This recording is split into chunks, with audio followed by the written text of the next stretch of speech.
The glasses probably should be white. Hell yeah, they should. I feel What like the heck?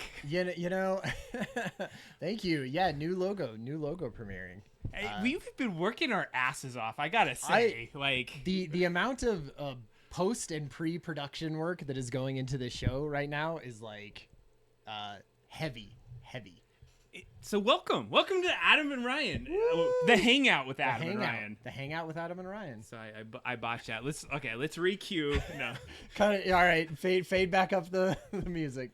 We do not use anything but our own creativity. Probably AI is a tool a little bit, but like all of our Adobe creative kind of things. So all the effects, all the things you see are us just flexing our hobby skills, our creative expertise, everything that we've been able to do. So Fun times. It's fun.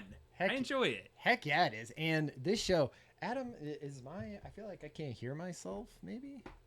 Am I low? Am I low, everyone? No, I don't know. Okay. I can hear you just fine. Okay. So you sound all right, good. But so pack show tonight, man. It is a pack show. There were things that we almost needed to cut because the show is so packed full of fun things. I know, and we may have to, so we'll run down the agenda of where we're going. And thanks for joining us tonight. It's awesome to just hang out with everyone. We're trying to turn ourselves around, and we've done this show for, I think it's been 2 years now that we've been running with this. And so now we're at this point where we're like, all right, we got the beat down. We got everything. We got interviews pretty frequently. Kalia, thanks for being in here, because we actually want you on the show one of these times soon. Oh, yeah, we would love to hang out with you and just talk with you and bring you in for some interview and talk. So let's get that set up. We'll hit you up in Discord and figure out something to do with that.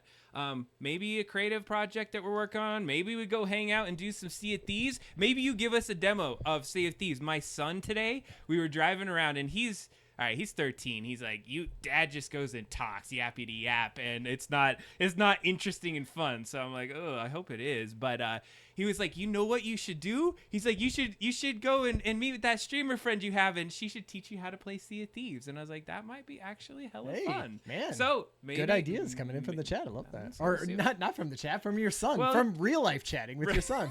real chatting, that real human stuff that people do. But as far as the show is going, we're going to talk a little bit about hey, what's going on, Stealth Mouse? Welcome to the show. You know what? We're gonna talk about some work that we did this last week, some of the things that we've been thinking about. We need your input. We'd love to share some of that. I have a special kind of introduction to Ryan about some things that I've been doing at work that I just wanted to really kind of highlight. So in real life work that Adam's been doing, real life things I'm excited about. It's 5 years of work that kind of came to a point that we'll talk about. Awesome. We of course want to go into the news. What's some news that we've been hearing about, Ryan? Yeah, totally. There's like copyright stuff around AI that has been really interesting. We're gonna play with some Midjourney stuff that just came out. There's like a story about that got posted in our Discord. So join us on the Double Drop Down Discord, about a woman who had no voice, or basically was sort of paralyzed and only had just kind of like a British sort of sounding talky voice, and now she has like a whole AI generated character of her with her own voice sample. Anyway, it's very cool. And so they learned it after. We'll talk about it when we get to that. Talk about it. Ryan found this one, so I guess you got to talk about this one. But I didn't know what happened, but I do use Midjourney, and there's a new feature. What's that feature, Ryan? Totally. 2 days ago, a brand new feature called In Painting came out for that, which has been, something that Stable Diffusion has and DALL-E has a little bit, but Midjourney hasn't. And it's basically you could take a piece of an AI image that you've done and say, no, I don't like that one specific part. Change that into something else, and it gives you more options for that. Super cool. We're going to try it out on the stream. And when we say try it out and demo it, this isn't one of those times where we go and attack it without knowing what the hell we're doing. We tried it. We tried it a tiny bit, but then we just sort of left it, and we were like, okay. We haven't played with it, but we at least know that it works. How to do it. We didn't, because we did spend 15 minutes stumbling around trying to get it to work in the beginning. It did. So good on Adam to making us do that. I remember last time we were like, here's this sweet feature we're about to do, and we're like, how the hell do we turn it on? 10 minutes later, we're looking up Wikipedia or help screens.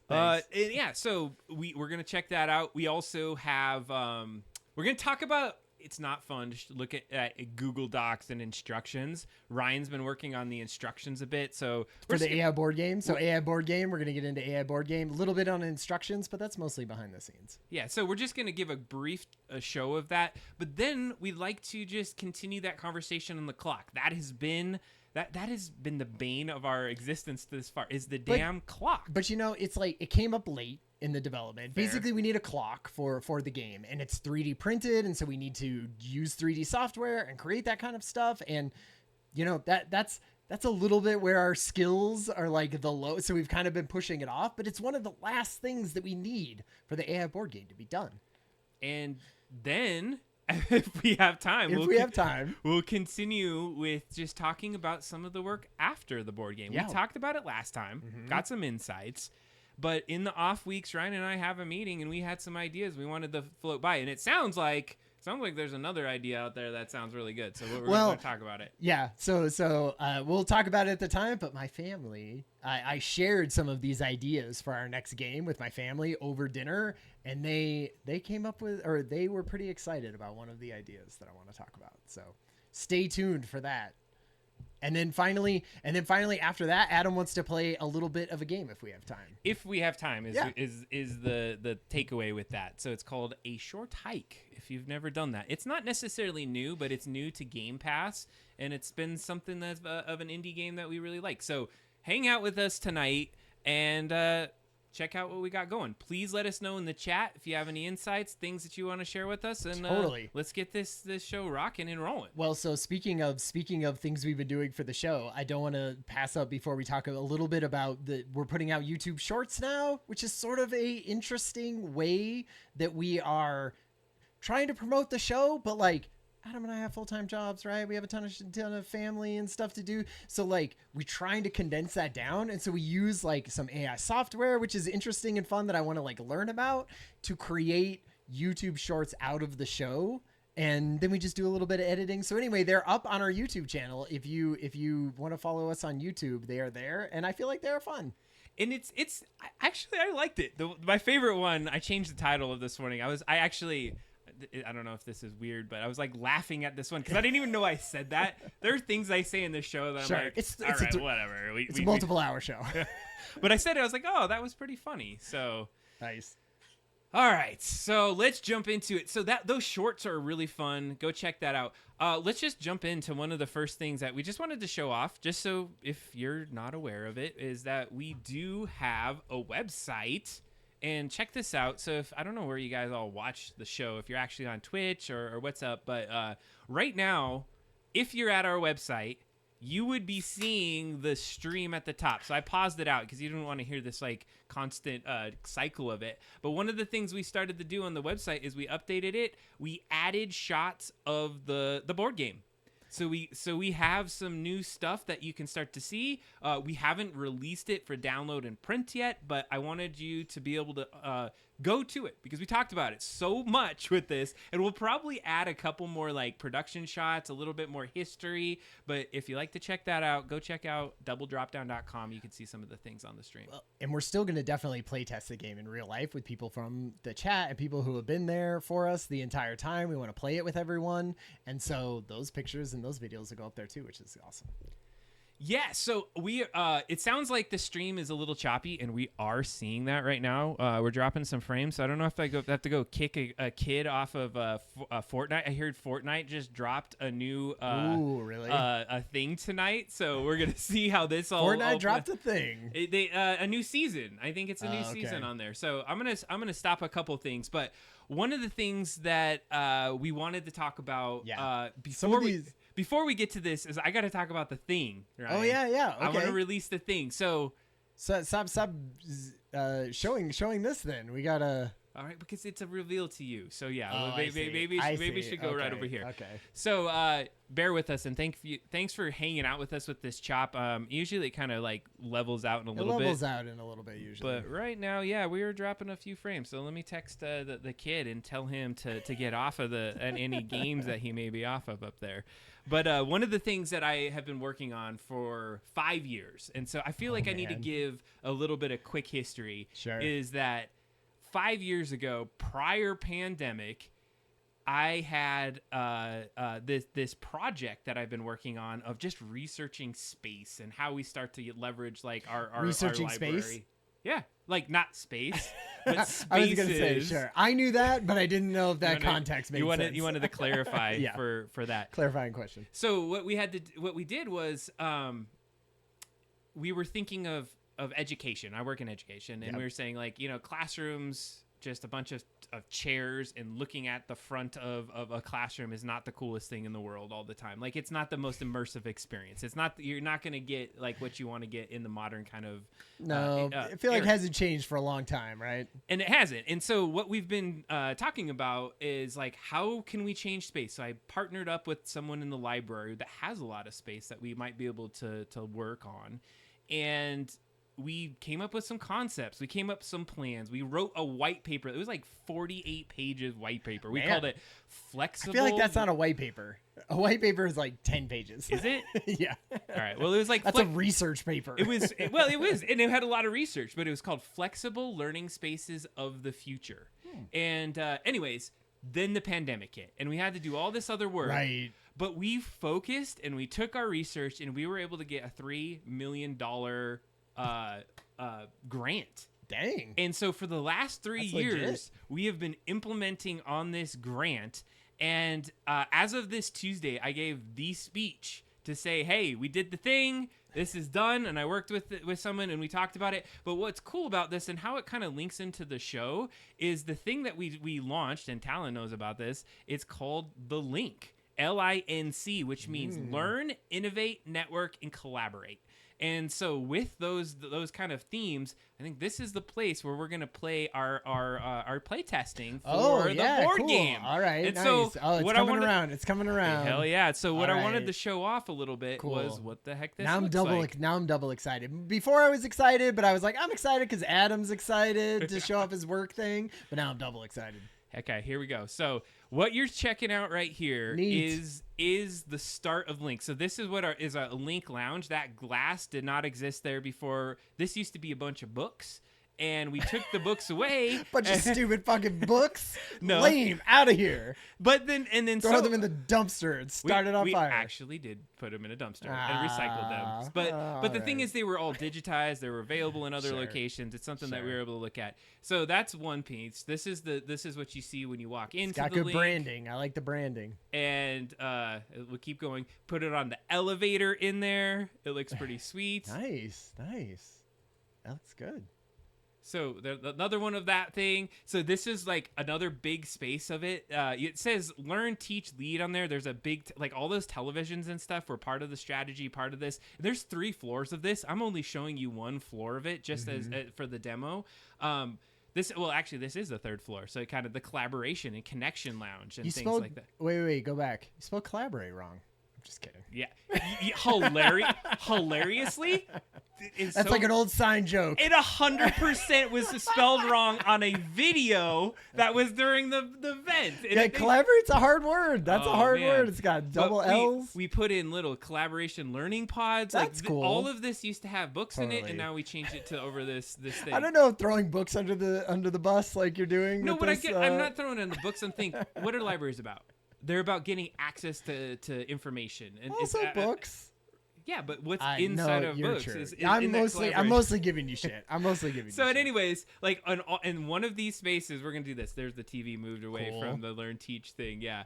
So we got a huge video wall in there. So that's like sweet. like a 3x3 grid on that. Is that would be like teachers using that, or is that more like check it out? You we just can do you just check it out like you just Heck check it yeah, out. you do. Cool. And this is where we did the kind of the ribbon cutting. There was a ribbon cutting that went with it. Nice. So there's collaborate misspelled. Just so you could say it literally is. So Ryan called it. Yes. He did not see this before the stream. That's the man. best part of that. Wow. So I knew collaborate was going to be a hard word, and I'd be like, that's what I'm going to, because I said it because I was like, Adam's going to pause for a second because collaborate's a tough word. you like doubly freaked me out because of that. And so here's the innovation lab that we've been talking about that cool. you probably have Bunch heard of about. 3D printed You shit see- all over it. you- I you see. That's awesome. You see the 3D printers in Oh, the yeah. background here. Nice. We have a whole big screen. We are actually our logo is going to be on the front of this, and it's like the Sweet Innovation Lab. It's not this one here, and we have a cool neon sign that's going in this back area. So with all these different spaces, we're gonna invite you all that want to be here. We'll probably have them on these tables here. Perfect. And this is where we're gonna be doing some of the board game. It's a sweet space. We can do that. So Can we do it at night? Hell yeah, we can do it at night. We're Can gonna I do it at drink night. whiskey while we do it? I don't know if we can have alcohol in there. Maybe I can see. You if know, that's it's a something. student thing. I get it. I Yeah. get it. If we can't, I mean, that's fine. I'll just. But we're gonna stream it. I'll just have to pregame it a little bit harder. I think the plan is to stream it. So yeah, spelling errors are the base. Oh, I know. For a sign, Disturbed Shifty is in the sign industry as I was as well. So I feel his pain of somebody. And plus, it's the oldest joke in the book of a sign person and somebody saying, "Isn't that misspelled?" Ah, gotcha. Yeah, oh man, you got me because like you picked the exact word that was perfect. misspelled. I can't in the believe thing, it. So that was It great. was like but anyways, a bit. I'm pumped. Totally. Like think about spending 5 years on something and being able to like finally show it off, because there was a lot of people that were detractors and you're like, that's not gonna work. This isn't gonna Lame. come together. They hate it. And The here we go. haters. We made it happen. That's so awesome. I wanted Great to spend job. just a couple minutes to show that off, because I think it'd be Perfect. fun as heck to play Totally. play with y'all in this. Oh so. man, I can't wait. The stream's gonna be on this gigantic screen. We're gonna rent out all this shit. You're gonna be like, Oh, man. I'm gonna need to rent out every portion of this learning center. Learning in and networking collaboration. They don't care. This is library. That's the cool part of Yes. it. And Oh, see, that's what I'm talking about. Mario Kart tourney on that giant screen. Heck yeah. Freaking Mortal Kombat 2. on everyone's that. like UFC fights, watching Super Bowl, doing drafts. We're like, yo, It's we were supposed hoping to be like doing for, like, presentations and stuff. And anyways, and we got even a poster printer, and it's on the other side. I don't even think I have I don't know if I have a picture of it. Maybe Not it's a dry on this next campus. one. See, there you go. Yeah, it's not dry. I think there's a thing like after hours we can do it after 5, but I have to schedule it. So I have to see if we could do that. You're like, So- it has to have union help for who the bartender is. yeah, dang. I think there's one of the poster printer. Have you? Because you're a printer. I spent many a year at a large format printer cleaning it and getting the colors correct. It's a pain in and, the butt. Man, they've gotten a lot better. When I did them 15 years ago, more than that, it was a thing that I had to work on every single day. Here's that poster printer. Perfect. Oh, we can, That looks great. and so What's that printing? 4 feet, 48 inches, 48 inch? It's huge. Yeah, that's cool. All right. I think that's enough of this. I just wanted to like. It's a preview. It's a preview of the preview cool, where we're the gonna cool be. where we're gonna be. Like So- literally this fall, we wanna do this game. We want to get the game out before freaking Christmas, and enough time you can go print it, so Right. you can have it and you can play it with your families at Christmas. Totally. Who wouldn't want to play our game at Christmas with their It's family? hella fun. With grandma. It's good. It's a good game. It I'm is. telling you, it's Totally. good stuff. All right, let's get into it. So, Link, watch out for that. If you're excited, let us know in chat. If you want to be part of this, we need to start getting some names of who's Right. going to be part of Who it. wants to help, test the game Because on stream. we'll probably have like a couple groups and a couple run throughs of the game, and we'll just get your feedback as we move through this. I So, think we looking need forward. 2 groups going at the same time, basically, and Adam and I not part of either one of them. Just so I helping think out. I would love to have 8 people there if we could. I think it's I think totally that would be gonna be a thing. amazing. All right, so let's get into the AI news for the day. Oh, This man. one started a chat, the thing in the Discord, Yeah. and I think we got to start with it, and it's regard to AI copyright. So we had Jason Allen on the show, who was another board game creator. That is part of what he does, and he entered a piece in the State Fair last summer, and became this whole big thing, right? Because he won Best of Show or First Place or something like that, and won some money, got some things sold from it, and it was an AI artwork that won. And so his crusade almost over the last year has been, can we copyright AI images that are created in these platforms like Midjourney and Stable Diffusion and everything. He's been going on a ton of podcasts and doing things. He did our show. We were lucky enough to interview him. Check out the YouTube archive for that. But something new has come up in the news that I feel like he's not going to be excited about. Well, and I think this is why we want to talk about it. So let's just go to it a little bit. Yeah. Is AI created art copyrightable? Yeah. That's what we're talking about. And I would say, so from what I've heard from Jason Allen, so I listened to like one of his interviews that he does on Twitch. I would say if you are interested in this type of stuff, following Jason Allen on Twitch is an interesting thing, because he streams out all of his interviews that he does with anyone across, the world. And one part of his is that he basically says there is human effort that goes into creating an AI image, right? And that is creating the prompt and manipulating the prompt, changing it, using different types of wording and different artists and different stuff to put it together. And that is enough to say, yes, this is a new piece of art and it should be able to be copyrightable by that person. And for the most part, that argument has been shot down. Right. And not before this one, but this is upholding another judge's ruling on this.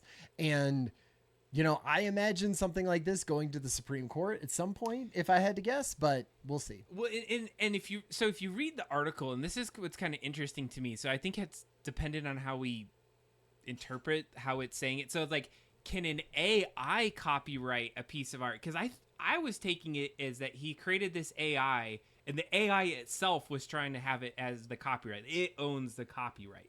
Does an AI own the copyright for the work that it does? Is that with this one? No. And so there's been debate on that, because a lot of people read about this, and so some people are like, oh, you can't copyright AI art, and then somebody's like, no, but it's about, can an AI hold the copyright to the art that it creates? And one of the discussion points around that was, no, it's not a human.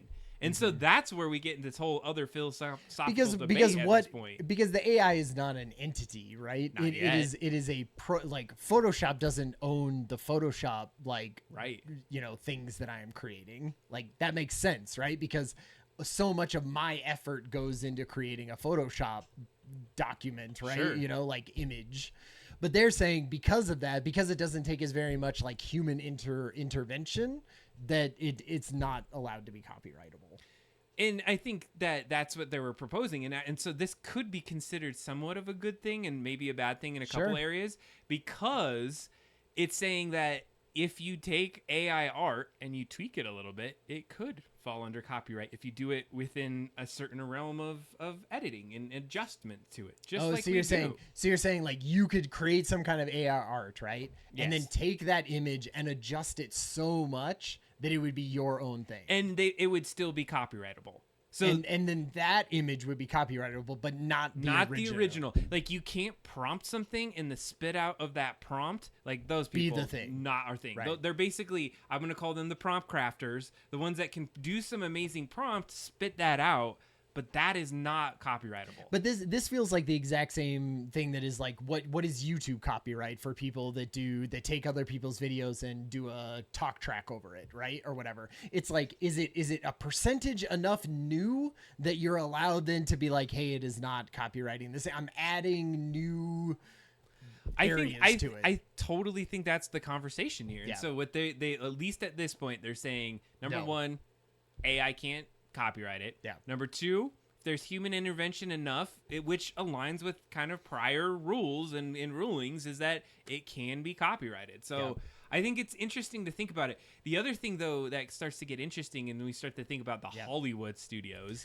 is that, like, if you get AI to produce some version of a lesser actor or an actor, and then they spend all this time, like, editing it, that's technically copyrightable. Yeah. And now, so it may not be a great thing for because that. I mean, that's why Sarah Silverman is suing OpenAI, right? Because she's basically saying like, hey, you took all my work and now you can say, write a joke in the style of Sarah Silverman. And right now you can't write a entire 60-minute Netflix special in the style of Sarah Silverman, but like, who knows, maybe in a year you will be able to, right? And so she's like, what the fuck, what am I then? I was just a vessel to now have whoever owns this algorithm be the person that creates everything from me from now forward. Then I think this is where it's so muddy, and we get ourselves down the rabbit hole. And before long, It's we're why gonna it's be great. talking- I mean, it's great. It's gray areas of all of that Absolutely. stuff, right? And so It's- that's why. it's not. And so that's why this ruling is important, because you need law to come in and be like, here's where these are gray. There's gray areas and tons of stuff in life, right? And so you got to be like, here's where the line of the law draws, and here's where it doesn't draw. And then you could be like, okay, well, I can work on this side of the law and not on this side. And so that's what needs to happen with AI, generation of all sorts. We'll just have to figure it out. Where's the line? So I just like that now we're to the point where there's actually laws and things being said. And I think one of the stressed things about this, the thing that can be taken away by the Hollywood Reporter, at least, that was talking about, is that human authorship is a bedrock requirement of copyright. Yeah. And so having that kind of ingenuity is what's going to move that through. And the reason that Jason Allen, I feel like his argument doesn't stand up, is because when he was doing his a year ago, he had to enter so many things. His prompt to get that picture that he had probably had to be 500 words long, right? Mm-hmm. And be articulated and really dramatic, and you couldn't get an image like that without some kind of human intervention. The problem is his argument has expired over the last year, because now you don't need any of that stuff. I can use Midjourney and create an image just like his without 500 words. I can create it in 50 words, right? And so then it's not as much human interaction at that point. It's smaller amount. And it's still like that the transfer of like text, that it's literally text into an image. Like there is a delta that's being crossed. Like, so when the image gets produced, and then if you edited it physically, I can make that case. Sure. But if you're not, so more to come on that. I think as we're just going to keep our finger on the pulse of it. We've been talking about it for a while, so I love that we have some insights. I love talking about that. Literally, it happens at my work. It is happening right now. People are being like, what is the copyright uses of all of this like AI generated stuff that you're doing, Ryan? And so I've had to been looking up these copyright laws and everything, and like it's important for going forward with this kind of stuff. I think we keep it. So I was really gung-ho AI in the beginning, and honestly, I would say it's faded off of thinking that the AI is going to give us everything we want. Me too, 100%. I've used it much more just as a tool. There are times I'm like, I put something in for AI like ChatGPT, and I'm like, that sucks. That is awful. And then like I just go in and I'm like, that was a good kind of structure, but none of that makes any sense to me. So I'm going to focus on this other piece of it. So totally different. A Sam Altman quote, who is the leader of OpenAI, said, "It's mind-blowing until you start using it a lot, and then it's underwhelming." Yeah. And he said that about his own product, and I agree with him. And so that's what we hope. It's literally the future that I hoped, which is a slow ramp up, right? Because if this had ramped up and now it could write whole entire sonnets and whole entire Sarah Silverman Netflix specials, we'd be a lot different situation. Which I think it can do some of that. It could still do that, but maybe it's not in a year. Maybe it's in 5 years or 10 years, and hopefully we can get all this legislation through. Okay, next topic.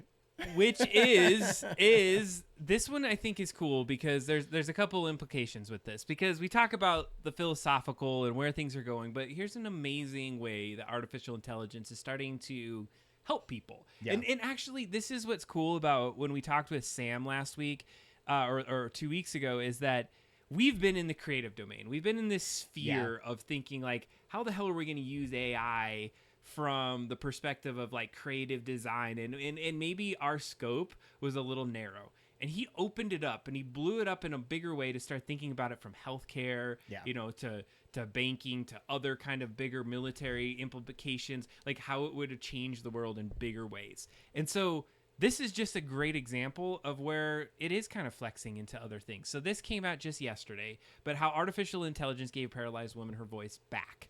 And so thanks to Mike Azul, I think he was the one that posted this guy in our Discord. Totally amazing. And some amazing things. So it was a New York Times article as well, which is where I saw part of it. And yeah, just a really interesting. So just to give you a little gist of this, a little background, because I read through it, was basically that like this woman had she could still speak in the sense that like she had a disembodied voice that came from her computer and was, had sort of like a British lady's cadence and talking style to her. And it had been for so long, like she has been, paralyzed like this for upwards of 20 years. She has a 19-year-old daughter. Basically, like her daughter has never heard her actual voice.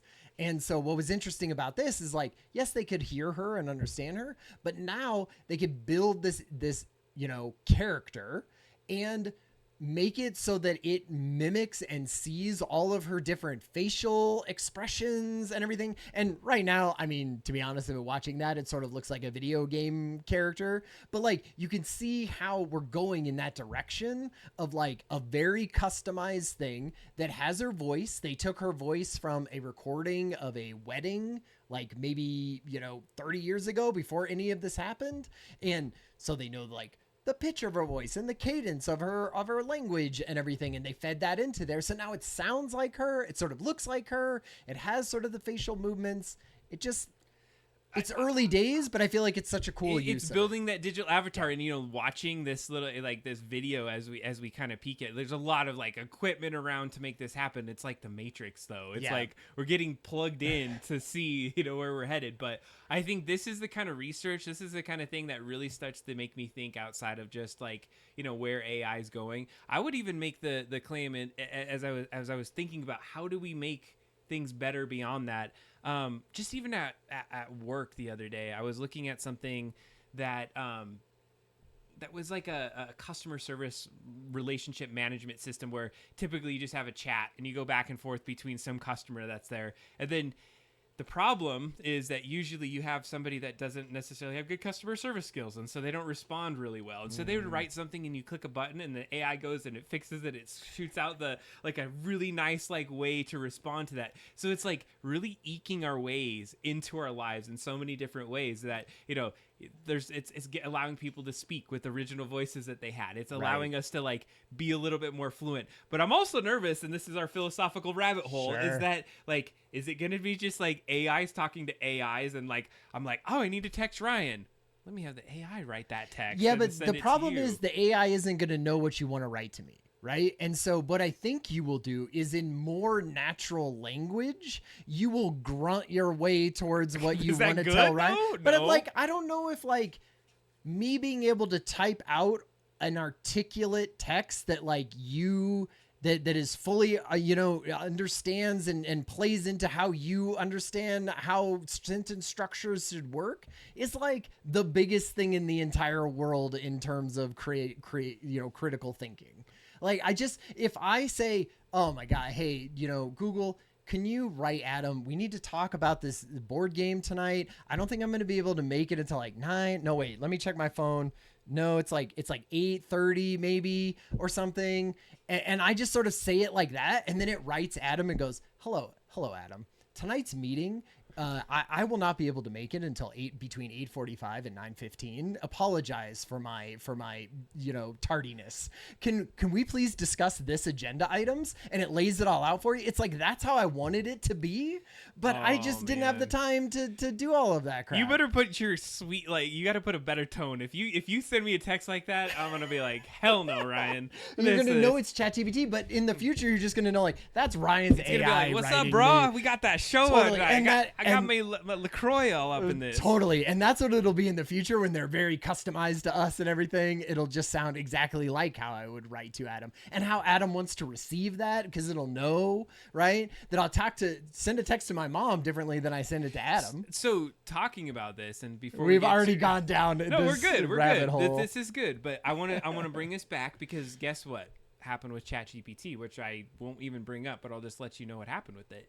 It's not a bad thing, but now you can preload ChatGPT with a profile about how you want it to start to respond to I use that all the time. I use that in Playground. Yes. I use that in Playground. I'll be like, you are a leadership development person going through this, program. And then when I ask you questions, it gives it to me in that but thing. You don't because are you saying, but you're in ChatGPT, you know what I'm talking about, right? Well, because there's the Playground version. No, so now in the absolute regular version, you go to your settings if you're using ChatGPT, and you go to this thing that says preload all the details of how you would like like forever? this to now respond to everything, and you never have to put that in ever. So then you write an entire prompt, and so I use mine for a specific purpose. I put all the details in there, and then I save that. And now if I go in there and I just say, hey, let me know about this thing, it will say, oh, by the way, and it will include all those things from that perspective, use the tone, do everything like that without having to prompt it. There's there's a marketing one that there's a marketing AI that does that. And so you put in all your branding. What is my brand voice? What is all the personas that I have and everything? And it just stores that in the back end. And then when you write marketing copy, it brings in all of those things and makes sure that it like does it to the right persona and write this stuff. And I would love to hear out there is like, who is using what AI? What tools are people using? Because I feel like the tools are getting out there more and like plugins and free things, and they really want you to try them to like see if they can become unicorns. So tell us, like, put it in the chat if you're using some sort of AI right now. We would just love to play with it if we haven't seen it. Like, there's ChatGPT, Midjourney, Dolly. We've done some Stable Diffusion. That's basically some of the high level things. We did Adobe Firefly. A lot of things on the stream. What else is there? Podcut.io is the name of the one that we're using to create YouTube Shorts. Yeah, so we've got a lot going on. So let's take this as an opportunity then to start seeing some of the cool things that are happening with AI. With us. Yeah. With how we're using this stuff. So one of the things, and I'm going to bring this up on the screen in just a second, is let's go to our Midjourney public channel. We're going to show this off in just a second here.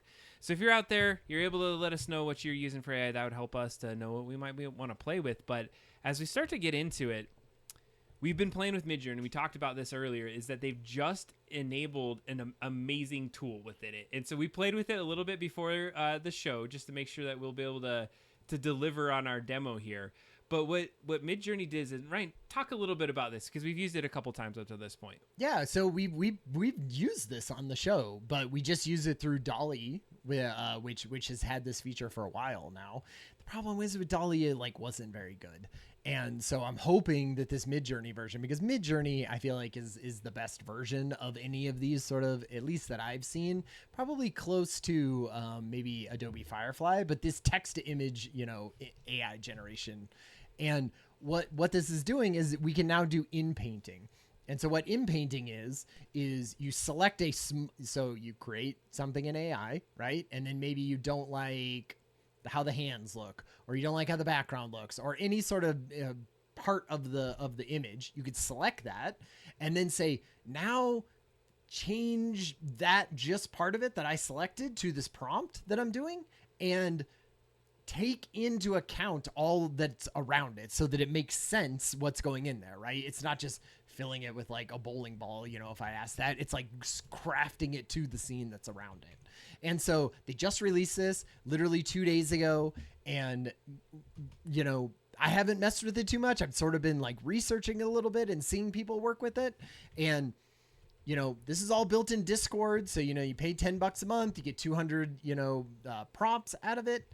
And is that what it is? 200? Yeah, 200. You get 200 prompts. And what they said is this is best used if you have like maybe over 25% of 25% or more of the screen sort of selected, right? So choosing a tiny little, branch and saying put a tiny bird on that, probably not going to work out. But if you selected, let's say, the whole ground and you said put, spring flowers shooting up out of the ground there, we might be able to... it basically enfolds it into the image that you already had, which is super cool. We talked about Sea of Thieves. I want to put Sea of Thieves realistic, just to see what we get out with this. Realistic pirates. And so what we're going to do is we're going to get a Midjourney prompt for Sea of Thieves realistic. Ooh, I think like would be already. cool. That's actually like really good. Now what we need to do... Okay, I feel like we already know. I know which one of these do you like of these four? Is it the third one? Because you could put things on the beach, or is it things on the? Yeah. Well, so if you wanted to put something entirely in the ocean, you could pick the second one. All right, let's do that. But I think you like Kraken or something. Yeah. Like select that whole thing and then be like, add a. Okay. So here. So here's what happens, right? You have to do the prompt. which gives you 4 images out of it. You basically then get to be like, okay, which one of those do you want to upscale, right? Because it's taking it from that small resolution to a larger resolution, basically. And do things change in it between the small resolution and the big resolution? Or is it exactly the same? I think now it used to change, but now it's like it doesn't. Pretty it's just nailed in, and you get a better version of it. So it's, you know, same one, but now it's higher resolution. Now that you have this higher resolution one, you can vary by region, which is the new button right below, like down and to the right of that. Yeah, vary by region. And so that, yeah, let's click on that. And now, like, basically you're doing 2 things, right? You're either selecting with the square marquee, or you're lasso tooling. I think in this case, what I'm going to do is I'm going to just, like, take this whole side right here. Yeah, perfect. Actually, it gets off of the canvas, so I wonder if that affects it. What do you want to put in there? I think we got to put... What's a sweet Sea of Thieves, like... thing. Oh, I mean, there's got to be Krakens and stuff, right? I don't know. So, do you want to put some kind of different type of Kraken, just to make it harder on the AI? What Kraken tentacles maybe surfacing? All right. Yeah, God, we need something weird about it. That would show off this stuff. That wouldn't just look like a typical thing of, like, what could we put on? What could we have? Like a. But the fact that there's no Kraken to adding a Kraken. Yeah, I guess so. I mean, we could do multiple of these. Let's run it.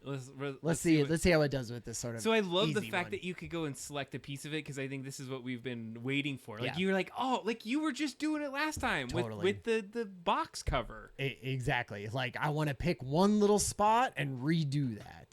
And even when we were doing it with Sam Ebersol, so watch the archive to see our Sam Ebersol interview. He also helps us create some of these, and we were doing it in Clip Drop.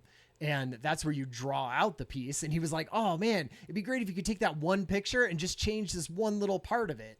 And literally 2 weeks ago when we interviewed Sam, we were like, no, we can't do that. Holy crap. Holy crap. Tell me that is not amazingly awesome. Man. Holy shit. I'm speechless right now. Like, that is amazing. It does look cool. All right. I mean, I don't even know which one I want. I know, they're so good. I keep my eye keeps moving to each one and going, yeah, that one's the best one. Like the tentacles have that, like, you don't know what it is. Right. And it feels more like it's in the foreground. Yeah. Right. As opposed to it being in the background. That's why I almost like 3. Yeah, 3. But then the thing is, like, the tentacles are almost too connected. That was my only and this other one, like, it's gonna slap the ship. I like this one just because it looks like it's like I'm coming out and I'm coming to get you, right? All right, let's roll the dice. I'm gonna go the first one, upscale 4. But if do you want to do one of the tentacle ones? No, too? It's fine. No. You can do 4. Oh crap, that is sweet.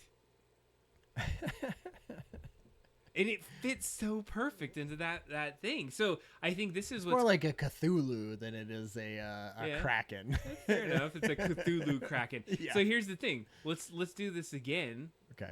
And what else could we do? Well, to just show how you to show how different it is. Yeah, we need something like very. Let's add some more to it. Let's add a little bit to this bottom, and we're gonna keep just the ship. Do more of the bottom so that we get all of the ocean in there. Is that not all of the ocean? No. Because see, there's like around use the lasso tool. Because I want to change the ocean into something. Oh, maybe that's it. Take away the one at the top and lasso the ocean, and we'll change the ocean into like. Oh, I can't. Wait. Glitter jello or something. All right, so the entire ocean. Yeah, use the lasso tool, because I feel like this will be a good test of this lasso tool. Okay. Round. Yep. Hey, I'm not that great with the mouse. No, this is perfect. You're doing great. Yep, up and around. All right, there's cool. Down. And then down. Yeah. Oops, I missed a part. Whatever. We're good. What are we making it? Okay, so I mean, I would love to hear from the chat if we have anyone in the chat. I feel like we're low on drop-in frames, which I have. We're back. We're back. It's just we may have lost some folks that haven't wanted to join. So yeah, I feel like what should we turn this like green ooze like green or I like the Jello idea. Jello, fruit, like Jello with fruit in it. Like what is the Jello like? Yeah, I'm just trying to think of like something that we could do.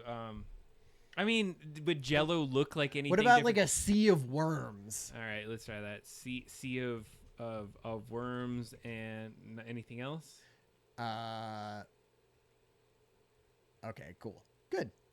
Sea of worms, the new Sea of Thieves. Sea of worms.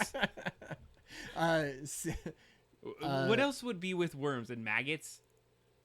Sea of worms and rodents. Oh my god. It's gonna be hideous. All right, let's see this. Yeah, this could be really bad. And if you need to figure out how this goes, there's a little trick to getting the prompt to work that we had to figure out. We should tell everyone about that. If anyone is interested, because like I said, we spent 15 minutes trying to get this to work, and there's a setting you have to turn on. So we're rolling with this. Hey, you have a good one, Talon. Thanks for joining us. Thanks for hanging out. All right, we're making Sea of Worms and Rodents, though. I mean, how would that like? All right, because it's going to be a mass of worms and then rodents crawling in it, right? Oh, and mermaid. Ah, too bad that came in too late.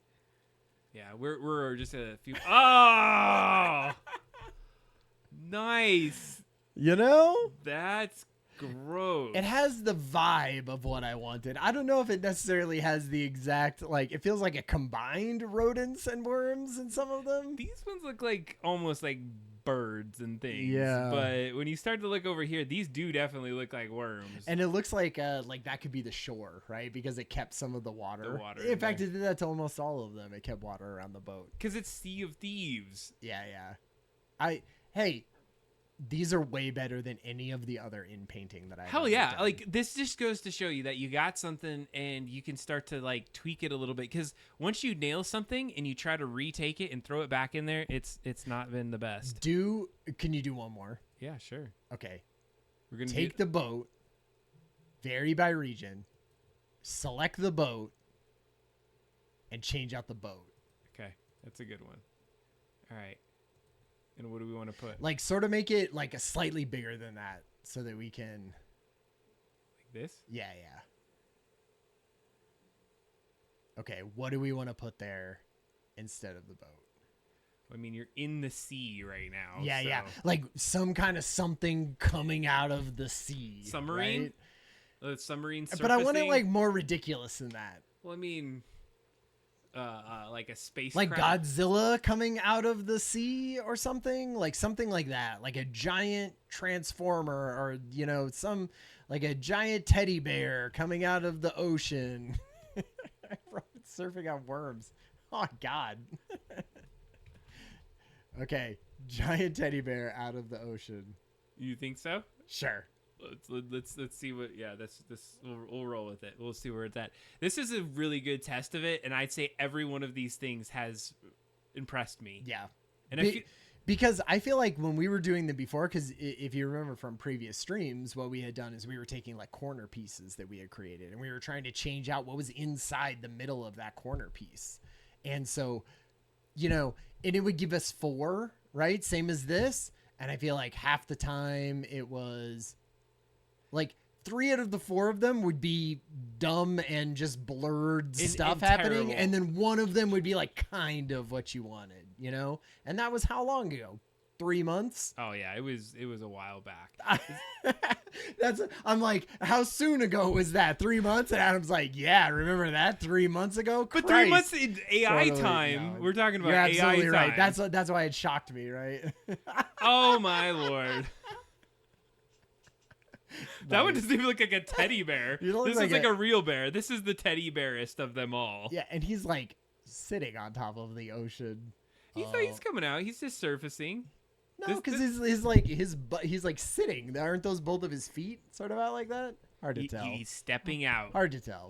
He's coming towards us. All good though. What I wanted, I updid this one because I wanted to try one last thing. Okay. Is that if we went to this I wanted to put something on the beach. Yeah. Because I thought that would be like maybe choose a cool... smaller section, because we've sort of been choosing smaller and smaller sections to see if it can even do it. But what do you want to do? What do you want to have? I was just thinking like mermaids chilling on the beach. The chat says we want mermaids. Oh yeah. Okay. Nice. So let's see that.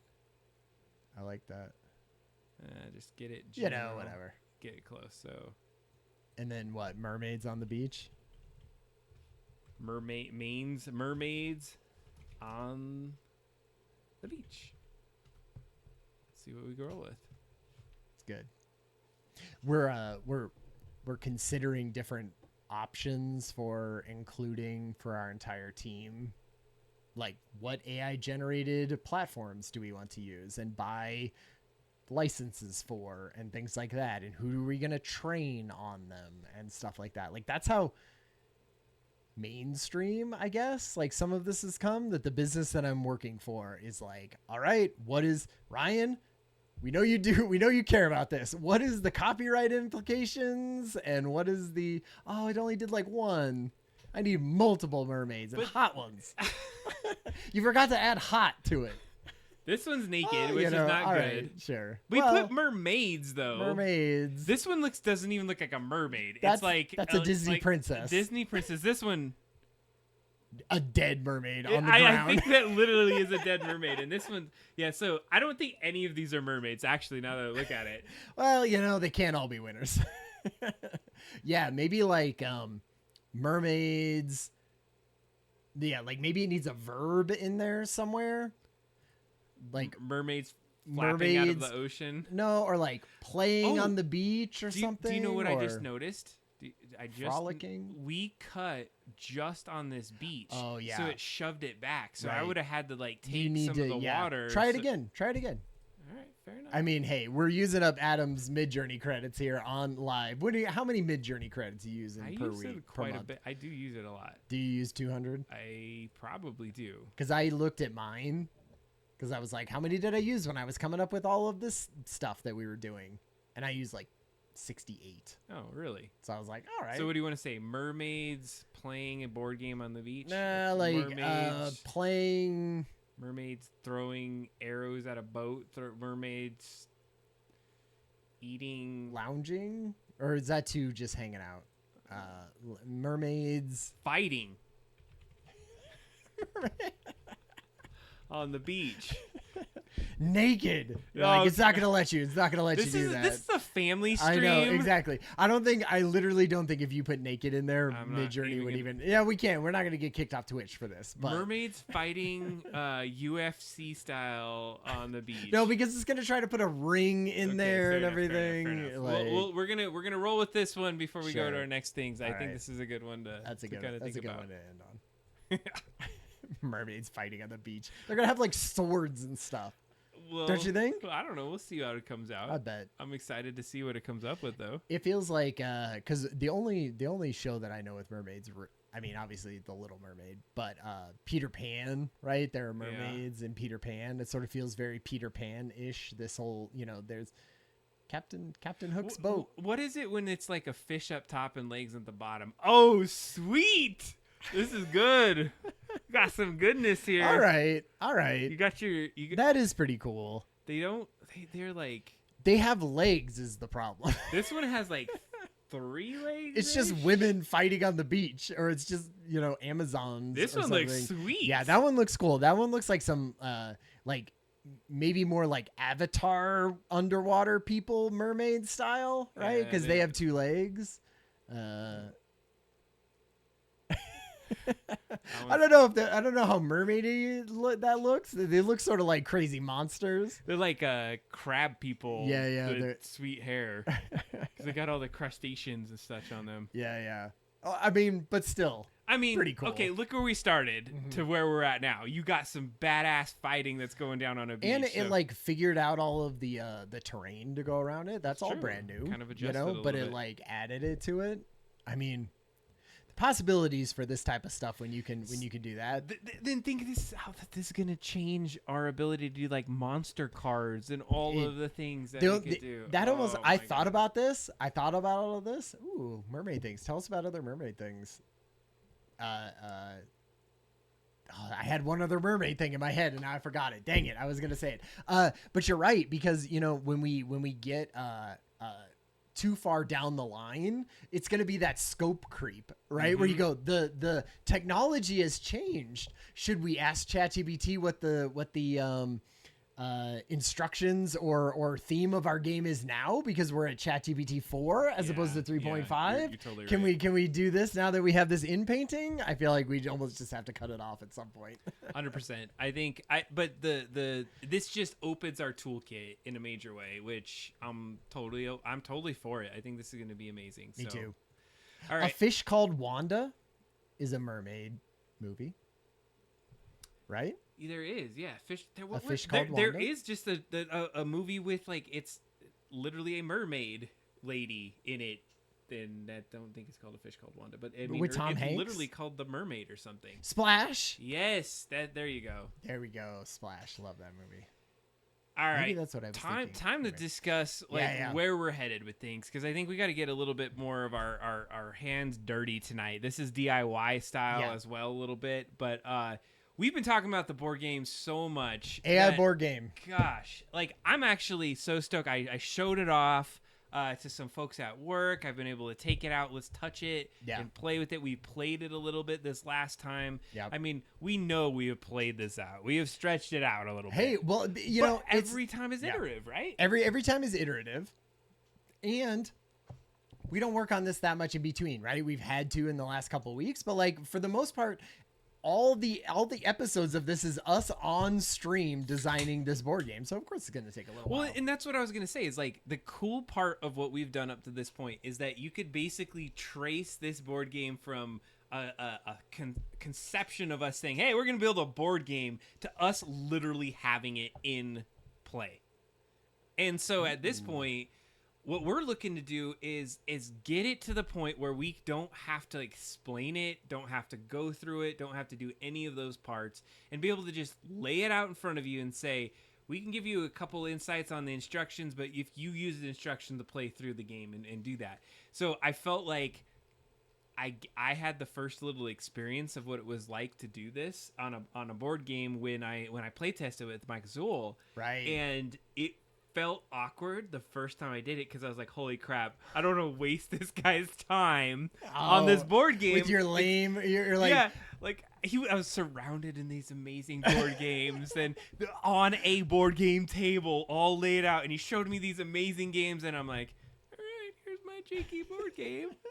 But then when I started to, so when I explained it, and then when we laid it out, it started to make sense. It started to come together. It started to be fun. Ponyo is not a mermaid movie. I love Ponyo. Is that mermaids? I don't know. Okay, sorry. No, we're getting some late hit chat feeds because our stream's mermaid. a little off of... No. We're just people are. Kylia is naming every mermaid movie, and I've been loving it, reading them, seeing how many. I love Ponyo. We have a bird named Ponyo. Do you? That's one of our birds that we have had for 15 years is named Ponyo. Is it a merbird? It's a merb. merb. No, it's a normal ass bird, Adam. Continue. I'm trying to think of what that would look like. I want to make a merb now. Go into Midjourney and make a merb. Merbs flying and attacking a pirate ship. Someone- We're gonna have a merb by next time. That's gonna be one of our merb. Join the Discord and see the merb. Studio Ghibli's version of Little Mermaid. It's true. That is true. It is their version, but I don't think it has actual mermaids in it. I wouldn't call the fish. I wouldn't call Ponyo. Okay, we're way off. We're way off top. We're past it. We were talking about instructions. Thank God I didn't know. bring the instructions up I know. on the thing. So Okay. Mermaid. I love it. All right, so we're gonna just flash the instructions up because it's boring to look at text on this. We get that. We get you. We're gonna deal with that. But what we did want to show is wait, we have a mermaid group. Sorry, we sorry. keep getting pulled into mermaid talk. It's okay. It's the problem with it being on the screen, with the chat being on the screen. It's lovely for the archive, and I keep getting distracted. Show the thing. So Adam is totally true. So we've been working on the instructions, right? And the instructions are a boring part of this. We got feedback from Mike Azul and we did play testing. Adam and I have been doing play testing, and so we've been going in and making iterative like changes to this. What I would say is, right, when we saying basically we're going to keep working on this behind the scenes and we will have an awesome kick-ass version of this. Maybe we might do just some design work on the stream, like when we have the content put together, but you guys don't want to see but just wanted to like put in instructions. Make sure you realize that we have got it to this point where we got the freaking instructions. And I love that Ryan and he stole this from like screenshots of the stream. I love how like ghetto we approached him, because I was like, Adam didn't upload the AIs anywhere, so I don't have them. I didn't have them. There is no AI. There is no AI. So then it just at some point, and we're not talking about AI. We're talking about Adobe Illustrator files. It's like I didn't have Adobe Illustrator files of that, so just I was editing video for those YouTube shorts, and one screen came up that I remembered with, it was just showing the Tinkercad's versions, and they were all right there, and so I took them into Photoshop and rotated them around until they were all upright. I think what the cool part is, we want to check in, because each iterative episode, we just want to let you know how far we've got. And so we've got down to one point that we really need to do. And so I don't think Andrew's out there tonight, but Andrew, sorry that I laid that on you in the afternoon. I came to one of the work studies. I was like, Adam was trying to pawn off our shit onto interns or whatever. I wanted him to give me some insights, see where we could go with it. Sorry, you know. Adam was like, hey, Make us an AI board game real quick. I showed him the board game. I was like, we're trying to make a clock. Help me find something, because we've done that a few times. At least I thought you were like, oh, we need it for some kind of important actual Adam thing for work, not just some BS. I totally told him the truth. But what I also did was like, hey, could you have that printed by the end of the day? I'm gonna need it by the end of the day. Because we have a stream tonight. I'm sorry you have that dentist appointment, but I'm gonna need that printed by the end of the day. Please get that done family for me. emergency.